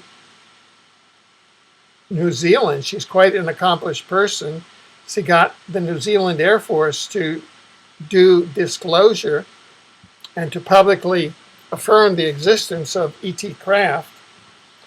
And Suzanne Hansen first met the soul of her future son as an 8-year-old child, where she was taken aboard, teleported aboard a gray ET craft, and there met the soul of her future son as a ball of blue light, and played with that and played with other hybrid children on board the craft. Fast forward to when she was married and pregnant, she was beamed aboard again, and there was a special gray there who does these embedments, and she was on a gurney, and they brought the soul of her son in, and he was enmeshed in a soul enmeshment procedure where the soul of her son was enmeshed into the fetus inside her womb. And this is where the reincarnation function was subcontracted to these advanced grays, where they had the mother, Suzanne Hansen, come up where she was a 5 to 8-year-old child, and they saw that there was a compatibility between the soul of the son and the soul of the mother, because the son is now an attorney in New Zealand and is going to have kind of a prophesized life. And so they are, so this is happening routinely. And this mirrors the function of creation throughout the multiverse, in that it is distributed. So the reincarnation function is distributed throughout our universe. So I would make a much more sophisticated point on this fear point, and that is that in certain cases, which I mentioned, in the usual birth, the soul teleports through an interdimensional portal from the interlife up to about 3 months prior to the birth, and comes up right to the next to the mother, the time-space coordinates, and gets into that vibration, and then enmeshes itself into the fetus that's in the womb of the mother. In special cases, like in this case, you had advanced grays that took on some of the reincarnation enmeshment and some of the vetting of reincarnation functions, and these are, very positive people. So I don't see anything sinister about it. It's just that we humans live in a very primitive world. Religions rely on texts, sacred texts, which are scientifically incorrect. And so, this is why I believe that we have to approach these issues like reincarnation and life after death that traditionally have been in the realm of religion and belief, have to be approached through science. And that's what we're doing today. Yeah. So this, I'll let you finish. Go ahead and wrap it up, please. Yeah. So I knock that one down all the time. Now, that doesn't mean that there isn't soul warfare going on, because there are manipulative extraterrestrials on Earth who are in terms of the Draco reptilians and the Orion Greys, who are still going on with soul capture. So, there's stuff still going on there, and we in the exopolitical field are still trying to expose this. But we have to be very clear. It doesn't mean that the whole system of reincarnation is a fraud. That doesn't make any sense because the entire multiverse was created for the purpose of of soul development through reincarnation. Absolutely. Thank you so much, Dr. Alfred. And you guys go back to what Alfred just said, and I want to add, we're going to learn who we really are right now, this moment. We, each one of us, are our own universe. And we are the middle of our universe. So what do? We work on ourselves first. The most important thing, work on loving yourself first. Mental, physical, emotional, spiritual. Love yourself, and then after that, go out into your family and the friends that are right around you. And, if you learn how a universe works, it all just gravitates and stays together there. We are our own universe. It's really cool. Go back and listen to Julian Wells and Ethan Chimenti. And here's a little example for each one of you. I just got this Facebook to me a few minutes ago. You are more than your thoughts, your body, or your feelings. You are a swirling vortex of limitless potential who is here to shake things up and create something new that the universe has never seen. And you are the universe. So shake it up and create something new. And be unique. Be beautiful. Be beautiful. All right. Thank you, guys. Now let's take a question from Cynthia. For Cynthia. Star 6, anybody? You're really deep one, Cynthia. You brought all your stuff in. I love it. That's good.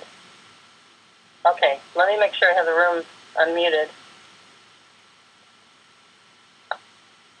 All callers are muted. All callers are unmuted. Hello there, All callers are muted and they can unmute themselves. Okay, I heard somebody, Star 6, that was set in the room. The Star 6 again. Takes a few minutes to get in, you guys. Come on in, you guys. A question for Cynthia. Hello. Hello. How you doing, Diamond and Cynthia? Who's this, Johnny? Yeah, Johnny from Dallas. Johnny from Dallas. You got a question for Cynthia. She's the gal with the Law of One prayer that you wanted so passionately to learn. That's the question I want to ask her. Now, she was saying, when you say the Law of One, say, for example, you got somebody who is an enemy or an evil person who don't like you. How would you say that prayer to mend them to you, for them to quit unliking you?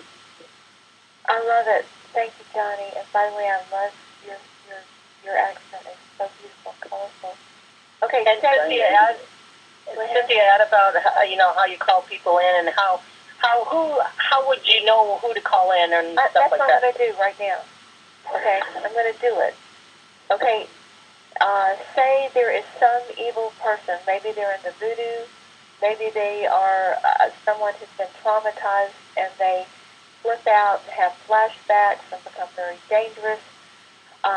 Maybe it's someone who knows? I mean, anything. It can be anything. What I would do is this. I would address them. The very first thing I do, though, is I call in the living flame of divine love. I call in the living flame of divine love to be here with us now. I call in universal consciousness, omnipresent, omnipotent, omniscient, universal consciousness to be here now. And say the guy's name is Mr. X. I call Mr. X to come in and be with me now. And I call in his divine, immortal, Christed self, beyond all time and space, to be here now and to merge with him.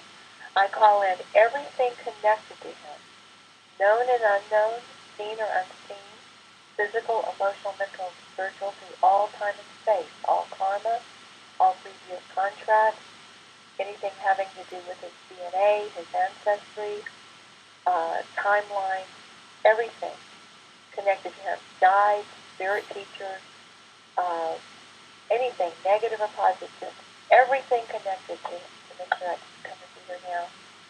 And I thank you all for coming.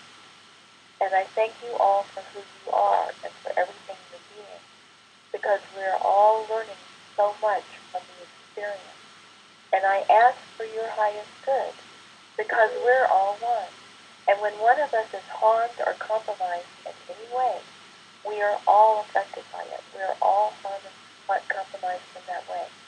And when one of us is healed, blessed, enlightened, loved, all of us are healed, blessed, enlightened, loved. Therefore, in the name of who I am and who we all are, and I am one with all there is, I ask that only the highest good of all concerned happen. And I give thanks that this is done. So be it. Now, Johnny, I am seeing this forth as a very worst situation. Well, what I'll tell you, I need that because me and my wife have that situation right now. I'm having it with my wife. Okay. Just call her in prayer and call in her higher self and call in everything connected to her, whether it's other people affecting her, whether it's past life trauma or contracts and agreements that are affecting her, whether it's the archives. In other words, when you call in everything connected to her, call in everything known and unknown, seen and unseen, visible and invisible, human or non-human, just everything connected to her. You know, good or evil, her divine Christ itself, her guides, the angels, everything. And just say to all of them, you know, basically, I love you, and I appreciate you, and I validate you, and I ask for your highest good, because we really are all one being. Right, you know? That's right. That's right. And any entity that I've ever had dealt with that was out there doing harm when I did that, usually they had never been loved, at least not for a long time. And people had either not seen them because they were invisible, or they were afraid of them, or they would serve them and worship them, or make some deal with them.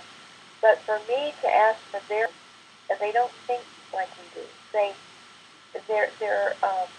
Their intelligence is completely different, more instinctive, more like a goose flying north and south with the seasons. It's a different kind of intelligence. When they hear when one is harmed, all are harmed, they get it both ways. They get that if they're harmed, that it's harming all of us, and that if they harm us, it's harming them. They get it both ways. It resets their DNA. There's a DNA that's physical, emotional, mental, and spiritual. There's energy DNA. It resets it to the original divine blueprint of perfection. And in that, they will still be who they are. They will still do what they do. But in other words, they have their sovereignty and their uniqueness. But they do what they do, and they are what they are only in the way that's the highest good of all concern, which guarantees them good karmic return, which is what goes around comes around, right? In other words, right. What you sow. So you're asking for their highest good, and a lot of them haven't had it forever. I mean, just a long time. They've never had anyone love them because they're unlovable. They've made themselves into horrors. And the love does conquer all. The love is the light penetrating the dark and turning the darkness into light. It's very, very magical. Right. That makes sense. Thank you, sir. All right, I appreciate that information. And thank you so much for being who you are and being here with us now. And may God bless you and give you a long life, you and your family, and everybody now on we're this call. Going to have a phone hug. Okay, 1, 2, 3, we're having a phone hug. Hug, group hug. Okay. Thank you so much, Johnny.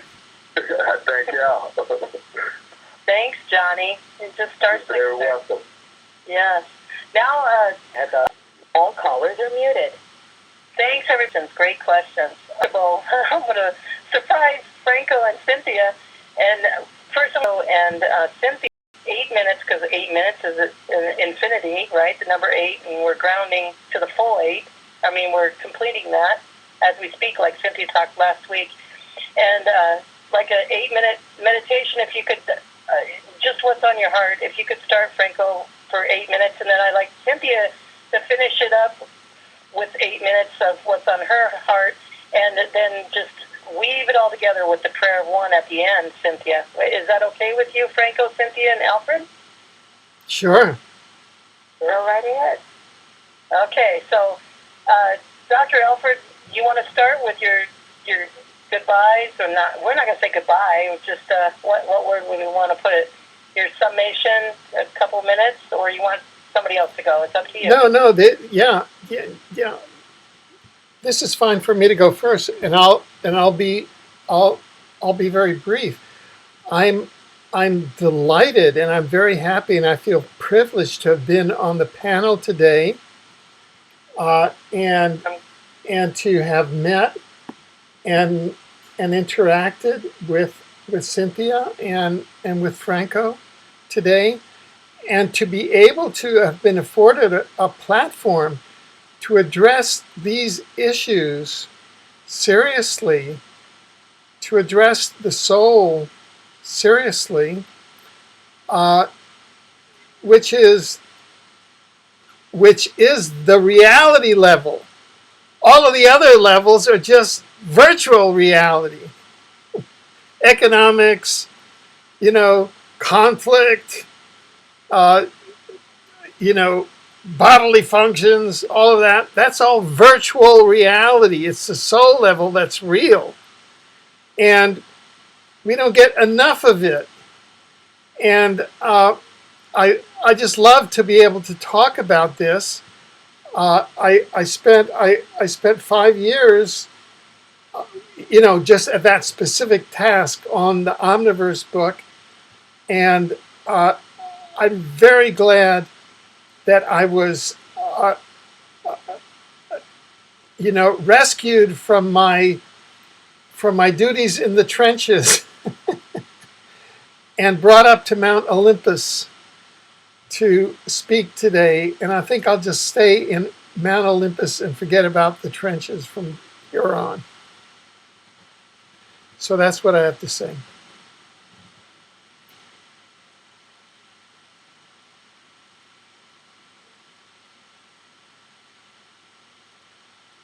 Hello? Here I am. Thank you, Dr. Alfred Webre. Were you finished? Sorry, I didn't. Yeah. That's really what I wanted to share. And we'll have to do this again sometime. And I'm so happy you decided to come.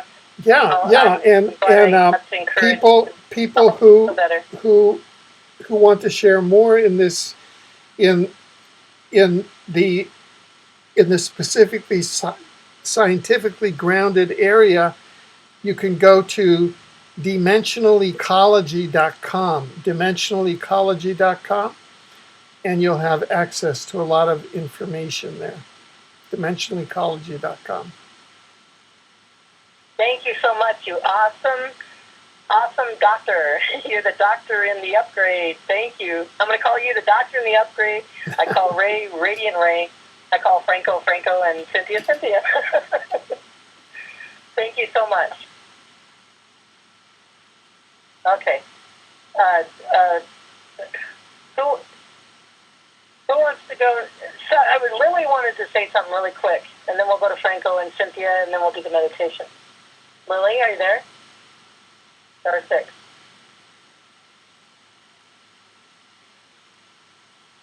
Are you there, Lily? Hello? Lily, Star 6. Am I still unmuted?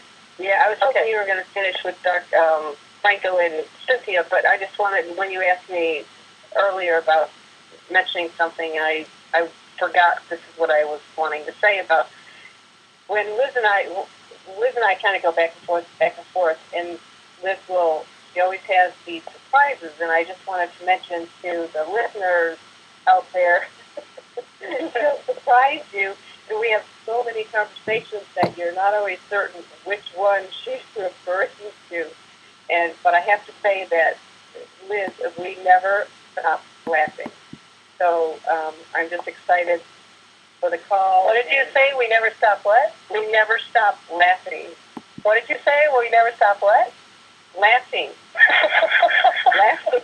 Yeah, we want to pass it on to you guys. Okay. Yeah, we're constantly giggling over everything. Anyhow, and I wanted to thank Cynthia and Franco and Dr. Weber for coming in. Thank you. Okay, thank you, Lily. Mm-hmm. Thanks so much. Cynthia, you want to say, but don't hang up, Cynthia, after you're done, so you can do the 8-minute meditation, both you and Franco. Come on in, Cynthia. Yeah, what I'm being guided to say is this. I studied with a man that was one of the top Aramaic scholars in the world. He was one of the ones that was called in to decipher the Dead Sea Scrolls when they were found. And he said there were so many translations from the original Aramaic, which has like 700 words, and a lot of the words have like 300 nouns, 400 verbs, or I forget right now. And, into Hebrew, and to Greek, and, finally into English, and all these things. And he says one of the things that was really misquoted was the concept of us being tested. He said that's not what's in the original Aramaic. He says what's in the original Aramaic pretty much equally divided between the Old and New Testament. 33 times he said they had specific instances where God is saying, test me, try me, let me fight your battles for you. So Johnny, when you're doing the law of one in this case, or when any of us are doing it, it's literally a test for God. And you watch and see what happens. And if the test is passed, that gives you confidence to ask for even more. And it's kind of scary when you first start doing that. But when you think in terms of the scriptures we have been taught it, where Christ says, I of myself can do nothing, it makes sense. Why would God test us when even Christ admitted that in his singularity, in his beta brainwave state of logic and memory, that he could do nothing? It's only when we go into the deep delta brainwave state where we connect with God. He says, seek ye first the kingdom of heaven, all else shall be added. The kingdom of heaven is found within. Go into your closet, speak to a still small voice. And then he says, I am the Father in one. And then he said, all that I do, you shall do as well. So what I have found useful when doing the law of one, after saying it just the way I said it earlier, I say, this is a test. And then I sit back and watch like a farmer who puts his seeds in the ground. Are the seeds going to come up or not? I mean, they will or they won't. And then that's the scientific model, where you take things on faith, you give it a try, and then you see what happens and be honest about it. If it doesn't work, then it doesn't. But if it does, it does. And there's an old Sufi saying in Islam, the mystical branch of Islam, the more you trust God, the more trustworthy God becomes. And how can we get this trust unless we test God? And it's in there, even in the English Bible, it says, test me, try me, let me fight the battles for you. So, let's do that. And I guess that's my 2 minutes. I really enjoyed this call. I am just in awe of our energies together and what we've covered. I'm very, very grateful. So back to you. Cynthia, before you meet up, I wanted to say thank you to you. You, when I found you and Carol's call a couple of years ago, you and Carol, you have taught me so much. Your vibration like infiltrated in this sponge, and I've taken that not just for me, and I bring it out of me to my grandkids and the people around me. I thank you so much for what you've taught me. There's no word to describe. You're out of this world, girl. Namaste to you, and stay tuned for your part in the meditation. Thank you so much for coming. Thank you. And Franco, my dear, I can't wait to come up there to one of your retreats. Me and Joe and Lily, hopefully you're going to take a road trip down to see Ray this early spring, and we hope during that road trip we'll be able to, they're going to come here too in Minnesota. We're hoping we can come up in Canada, and maybe we can meet you and Dr. Alfred and all. I can't wait to come up there. So Franco. Yes, I look forward to meeting you in person. I'm going to give you a big hug as soon as I see you, so you better run. I'm not going to run. I'm going to run towards you. Okay, well, 2 or 3 minutes or so or whatever, and then you and Cynthia can do your meditation. I'll start with you, Franco, and then Cynthia, her meditation, and then ending it up with the long one, and I'll play 2 minutes of music. So go forward, my dear brother. Well, first of all, thank you for making this happen. It's been a pleasure and an honor to have Alfred and also Cynthia to play with. And, the energy's coming together. The information is very powerful, very transformative for not only enhancing each other, but at the same time creating a beautiful blanket of energy throughout the whole planet. I mean, there's nothing that's not affected in one way or another by what the play and dance came along. And each one of us, including yourself, Elizabeth, Lillian, and everyone else that participated, were all key codes of the combination that opened up another wave of energy that transported itself throughout our planet and our solar system, and then further on into our galaxy. The playground that we're in at this point in time is going through a beautiful transformation. We're all beautiful instruments within it. Not only each one of us are advancing ourselves, but we are assisting each other to advance. Each one of us is actually expanding even our realm of possibilities and capabilities in this particular incarnation, and also creating a transformation in all levels of incarnations that exist, that are taking place at the same time. So this is so keyed and so perfectly orchestrated, us coming together and what we shared today. I mean, this is only the beginning. We have a magnificent journey for all of us, and I mean all of us on the planet, for all the unfoldments. And our deepest knowing, our deepest desires within ourselves are going to continue to unfold, and those deep desires and knowing are going to be part of the facilitation of whatever is going to unfold as we go along. And so this nirvana, this heaven on earth, this paradise is of our doing. And I know the question comes up, how quickly are we going to get there? My answer to everybody all the time is, how quickly do we get there? And that means working on ourselves, creating more transformations within ourselves, and facilitating others at the same time by just doing what we need to do within ourselves. The thing is, I put a lot of emphasis on 13 clearing or letting go or transforming and so forth, and even what Cynthia was sharing, and I'm sure Dr. Alfred has also part and parcel reinforced that, is that as whatever we're doing here, all the traumas, all the stories, everything that we're clearing out, everything that we've experienced at one point or another in our different state of consciousness or our lower state of consciousness, that we are letting go. Well, first completing, then releasing it, and allowing ourselves to create completely anew is the main process that we're going through right now. Because if we want to create a new world, we do with the old, finish with that, and then move on. So basically, you can't carry anything of our old state of being. Like even everything that we've experienced, every single choice we've made, every action we've taken has all been absolutely perfect. Everything has brought us where we are here, but we are not attached to any of them. And I know that a lot of us carry certain attachments to our stories, belief systems, and so forth, because we've defined ourselves by it. But this is where we're stepping into non-definition, where we let go of everything because it's no longer served. And it's like an old analogy I used to use a long time ago.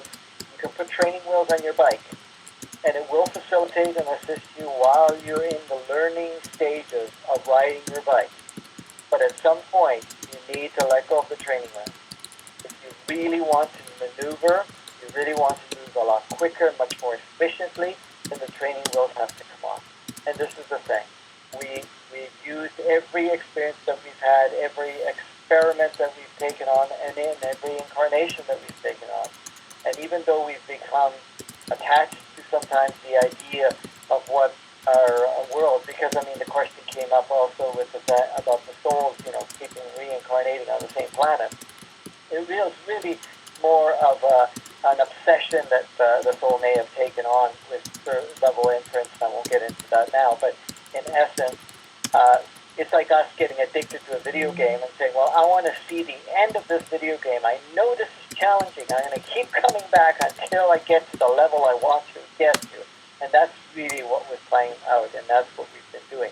But now we're going to the point where I'm going to give it the best run this time around, and after that I'm going to decide if I'm going to play here or not later on or not. And this is kind of the advancements that we've made. So we're in a very different state, and I mean, talking about play, we're really going to play a way that we've never played before. And thank you again for making it all possible for us to play together. Wow, thank you, Franco. And I want to tell Cynthia, I forgot. Cynthia, I'm coming up there too, in Georgia. I want to come and see you, and I'll see Dr. Alfred when I go see Franco. And Lily, I want you to come in real quick, and Franco can get ready for his part of the meditation. And Cynthia, Lily, star 6. Always takes Lily a little while to get in here. Star 6, Lily. I'm here. Yes, Lily Diamond, I have to thank you for being the co-host, and you were a co-host and left for a while and came back. I didn't ask you, you just came back. So I want to thank you from the bottom of my heart for helping me, because I really need help, you know, and I couldn't do it without you. So thank you for being who you are, okay? Love you. Yes, love you too.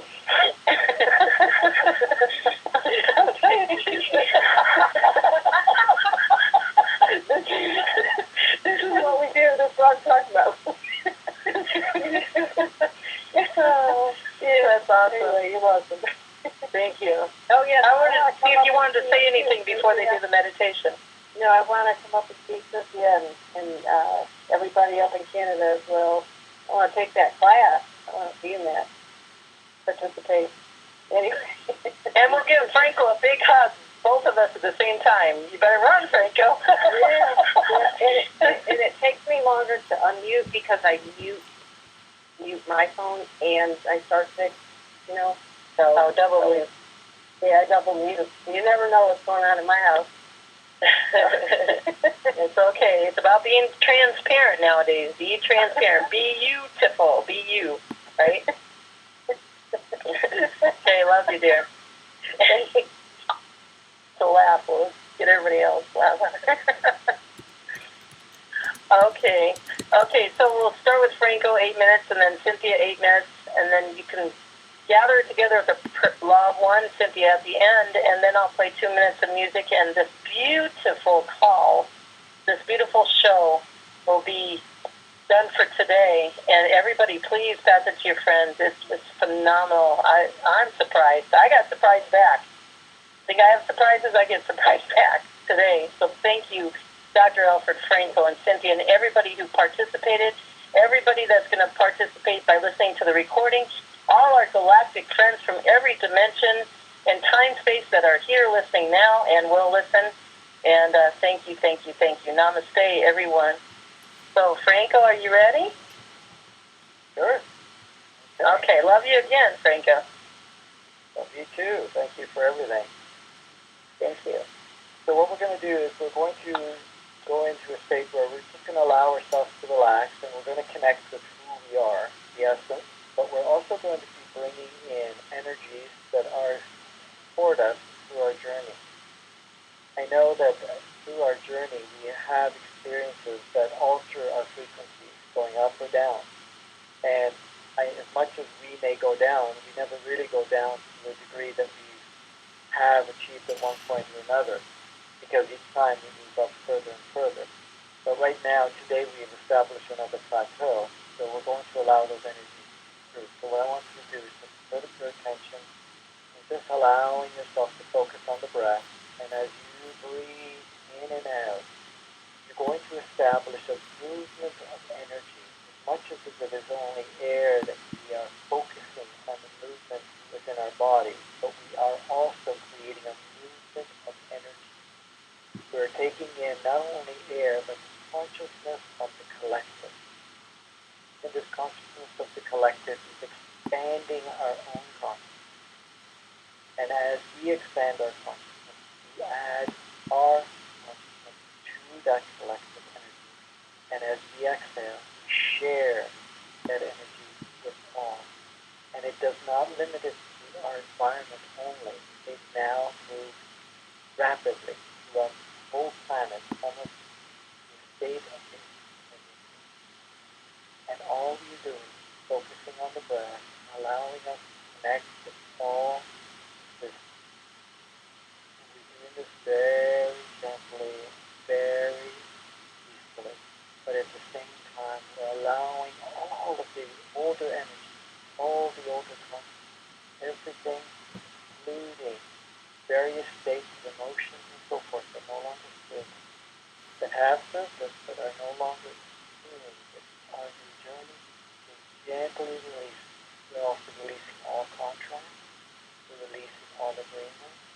We're also releasing all imprints of time. But we also release all forms of darkness, density. We also release all emotional charges, imprints within those emotional charges, but automatic default responses.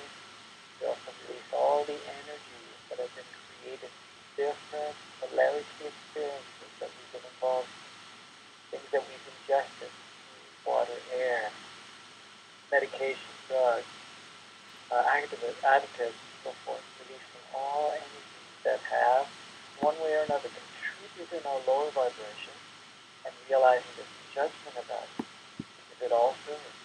But now we are allowing ourselves to release. Therefore, we're releasing. As we release it, we're not releasing it back to the planet, we're releasing it right to the sun. But all of it is stored back to your life giving. And as we are in this state, as we go deeper and deeper, allowing ourselves to completely open and know who we are, we are now accessing our true essence. Our essence is source. Our essence is all this. Our essence is also created, and observer of all creation. And we are here to play. We are here to learn. We are here to experience. We are here to further enlighten. We are here to be the grandest aspect of self. We have chosen to incarnate, and we have chosen this journey. This journey is to advance ourselves, but also to advance compassion. As we remember who we are, we see perfection in all creation. We no longer see polarity as right or wrong, good or bad. We see polarity as an experience that we travel through. We are now enhancing ourselves to achieve neutrality, fluidity, like as we step into this energy, as we become a grander aspect of that energy in this human body, we allow ourselves to clear all aspects of definitions that we have taken on. All definitions that we've not only taken on, but we have actually defined ourselves through and through. Therefore, releasing all ideas, concepts, and all energetic fields that we are a physical form, and this is them. That we are either male or female, or in this case, gender identity.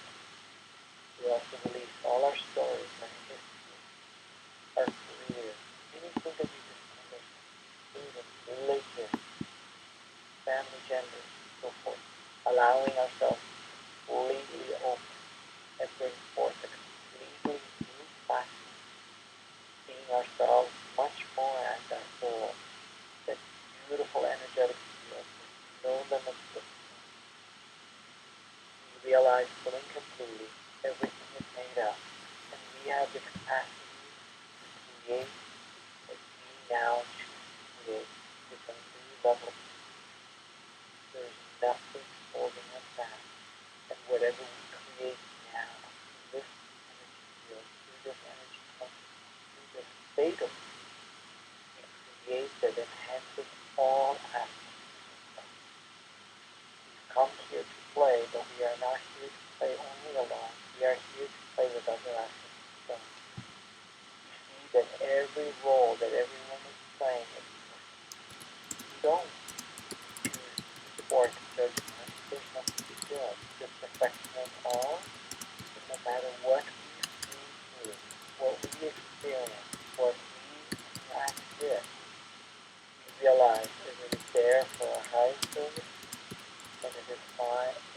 there's the highest rhythm of all existence.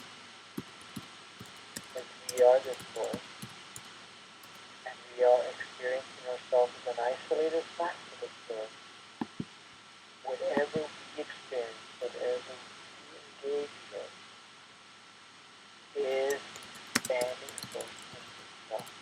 And as source expands, our capabilities expand. We have come here to take on a human form, but we are at this time transforming the human form, transforming the human experience, transforming the playground, the schoolyard we call it. We transform every facet of our existence, of our life. We now also like expand and also play with the modification of our energetic field and playground and rules that we have played in this case, put in place through our journey. We see our creation and its perfection, and we now create the update. We are upgrading everything that we've played with, everything that we represented on planet Earth. We are upgrading. We thank all the beautiful souls that have played the polarity role, all the beautiful souls that are taking the dark role, all the entities and all the other energy fields that have come across our planet that have facilitated separation, that have facilitated polarity, that have facilitated the opportunity to experience darkness. And as we thank you for what you've done, we also give you permission to let go of those souls and to allow yourself to flourish with all of us, to allow yourself to step out of polarity, step out of beauty, step out of those patterns that as much as your modification within your operating system have created such forms of depth and separation, we are still one. And that little fragment of one that you still have access of that all completely is now expanding and seeing that we are at this point all facilitated.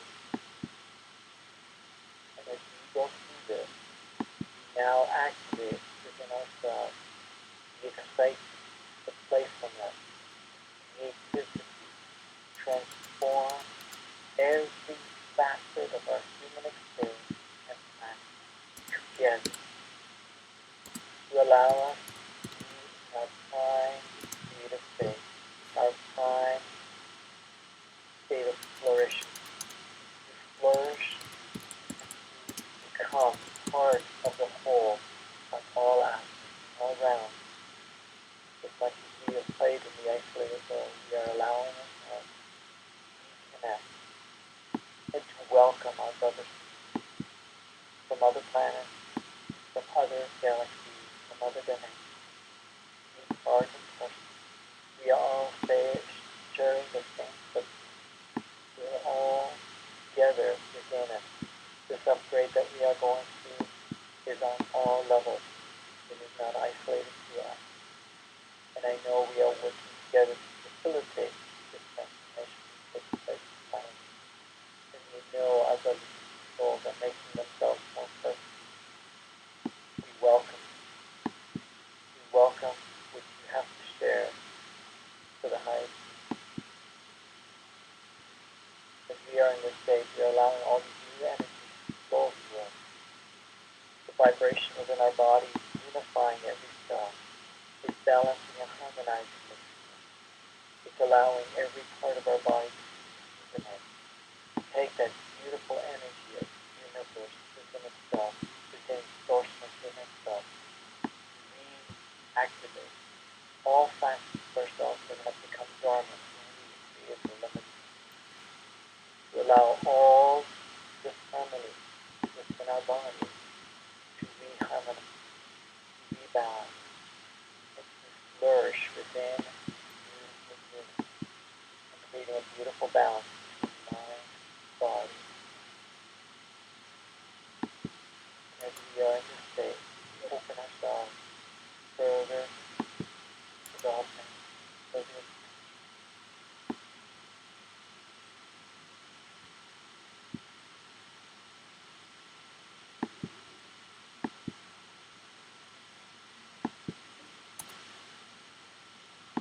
we allow this energy through us to flow through us, feeling that vibration throughout every part of our body, and allowing the spectrums of light to also be merged through us, and all remaining densities, boxes, barriers, and so forth, things to be gently released, allowing our subconscious mind to be upgraded, and also releasing all of the stories, programs, beliefs that have created a very limited way of observing and defining themselves, and to release that through the mind. And our conscious pattern, basically upgrading us to go into the ego mind, allowing the ego mind to be relieved and creating alternate stories, to allow it to participate in creating a beautiful story that supports mind, body, and we also extend it into our soul, genetic code, and DNA as we allow these energies also to upgrade,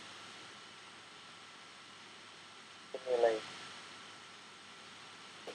genetic code, and also the DNA to allow them to be encoded, reactivated, and come online as it benefits each individual soul.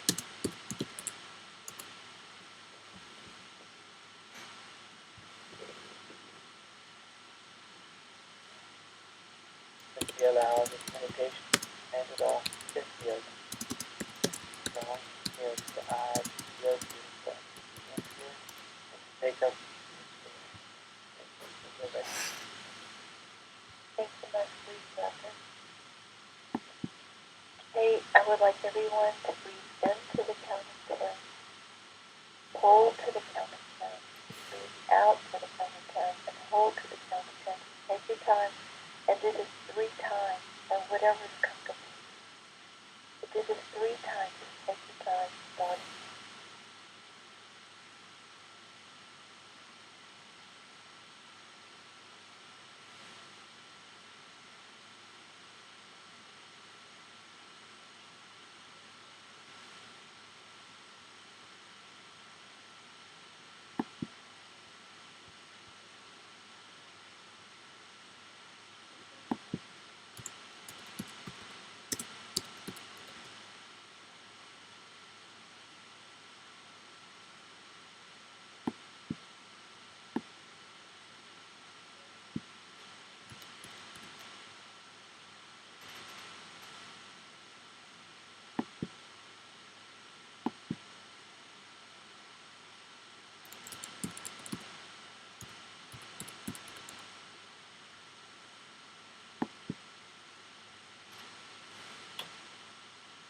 And we ask that the living flame of divine love from our hearts combust now and burst into supernova and wash through all 72 trillion cells in our body in a very gentle, loving way, so that as it bursts out, it goes through all the cellular walls and through all the matrices, that they are simply healed and loved. They're validated and appreciated. And this is the breath of eternal life, of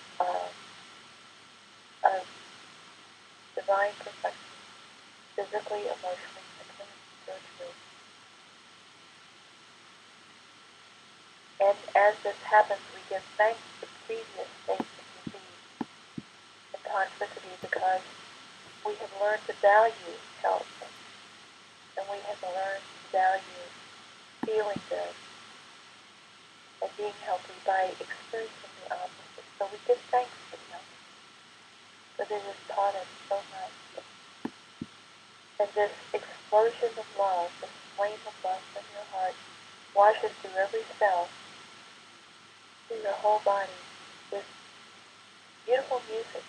Just hear it in your mind. The singing of this love, this flaming love going through every cell, singing loving songs like a mother cell, thanking every cell, appreciating every cell, and with infinite power and infinite wisdom, blessing every cell with whatever is needed for the highest good of all concerned. And let's just stay with this visual image of emotion for 90 seconds, starting here. Imagine this flaming, blazing love from your heart, supernovae, and going through every cell in your body, washing, cleansing, healing, sanctifying, respect, loving, transmuting, every cell of the med comes out of this visual image, because the brain speaks the visual image is telling you chromosomes that everything has to do. So stay with the visual image of the love from your heart, washing through every cell in your body, healing, cleansing, thanking, praising, blessing, transmuting, and transforming with the divine protection.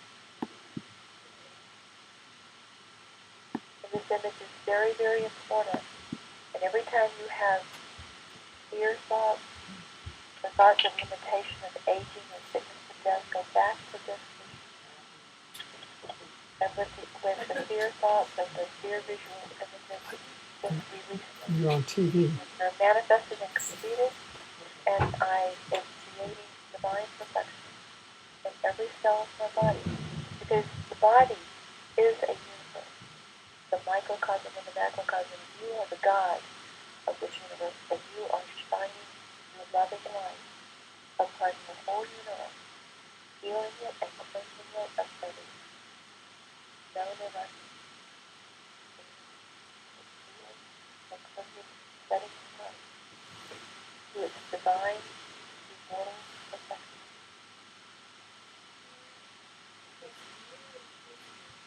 And as you stay with this visual image and this feeling, realize, like Franco said, that with every out-breath that you breathe, you are breathing out the frequency of this visual image upon the earth, and it is mixing with all the atoms of air that there is. It's being taken up by the silk and blown in the wind, and it's blessing everything here with this visual frequency and emotion frequency of divine perfection, of almighty, omnipresent, omnipotent, omniscient love, a flaming, blazing light of love, washing over everything, healing, healing, loving, thanking, nourishing, protecting, adoring, praising, transforming, transmuting, and restoring.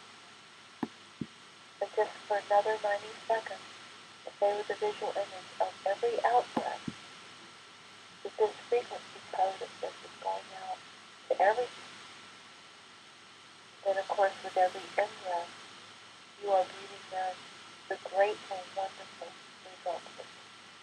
So it becomes a feedback loop that ever spirals greater and greater. So let us imagine every breath, the blazing fire of love transmuting the divine and the physical emotion of it.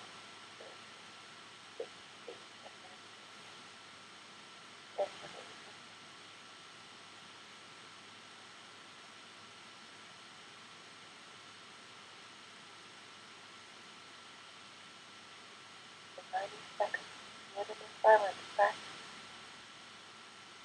visualize.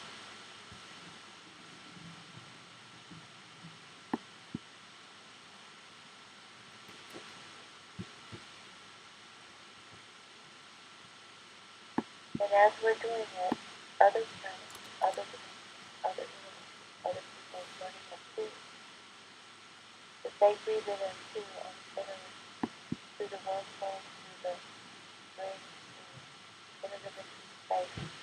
They too can breathe in divine love, the flaming divine, heals them in every part of their being, and that with every out-breath they are sending their frequency of divine healing, transformation out.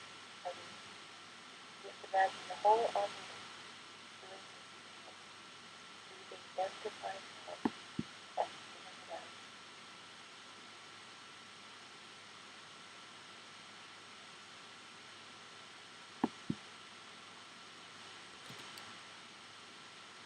Let us feel ourselves comforted by it, and relaxing, feeling safe, feeling appreciated, loved, valued, treasured, accepted,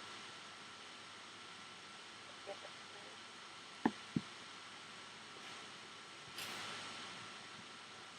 And as we fill up and our cup overflows, you can see yourself loving, nourishing, appreciating, pleasuring, respecting, praising, everything, physical, emotional, spiritual. And we just kind of all go into an eloquent and a song of divine wonder at the splendor and majesty of who we are, those singular things. We go into a state of awe.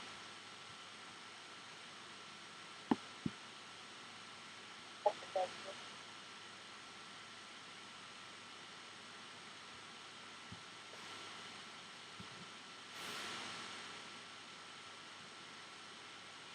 Because we really are all one being.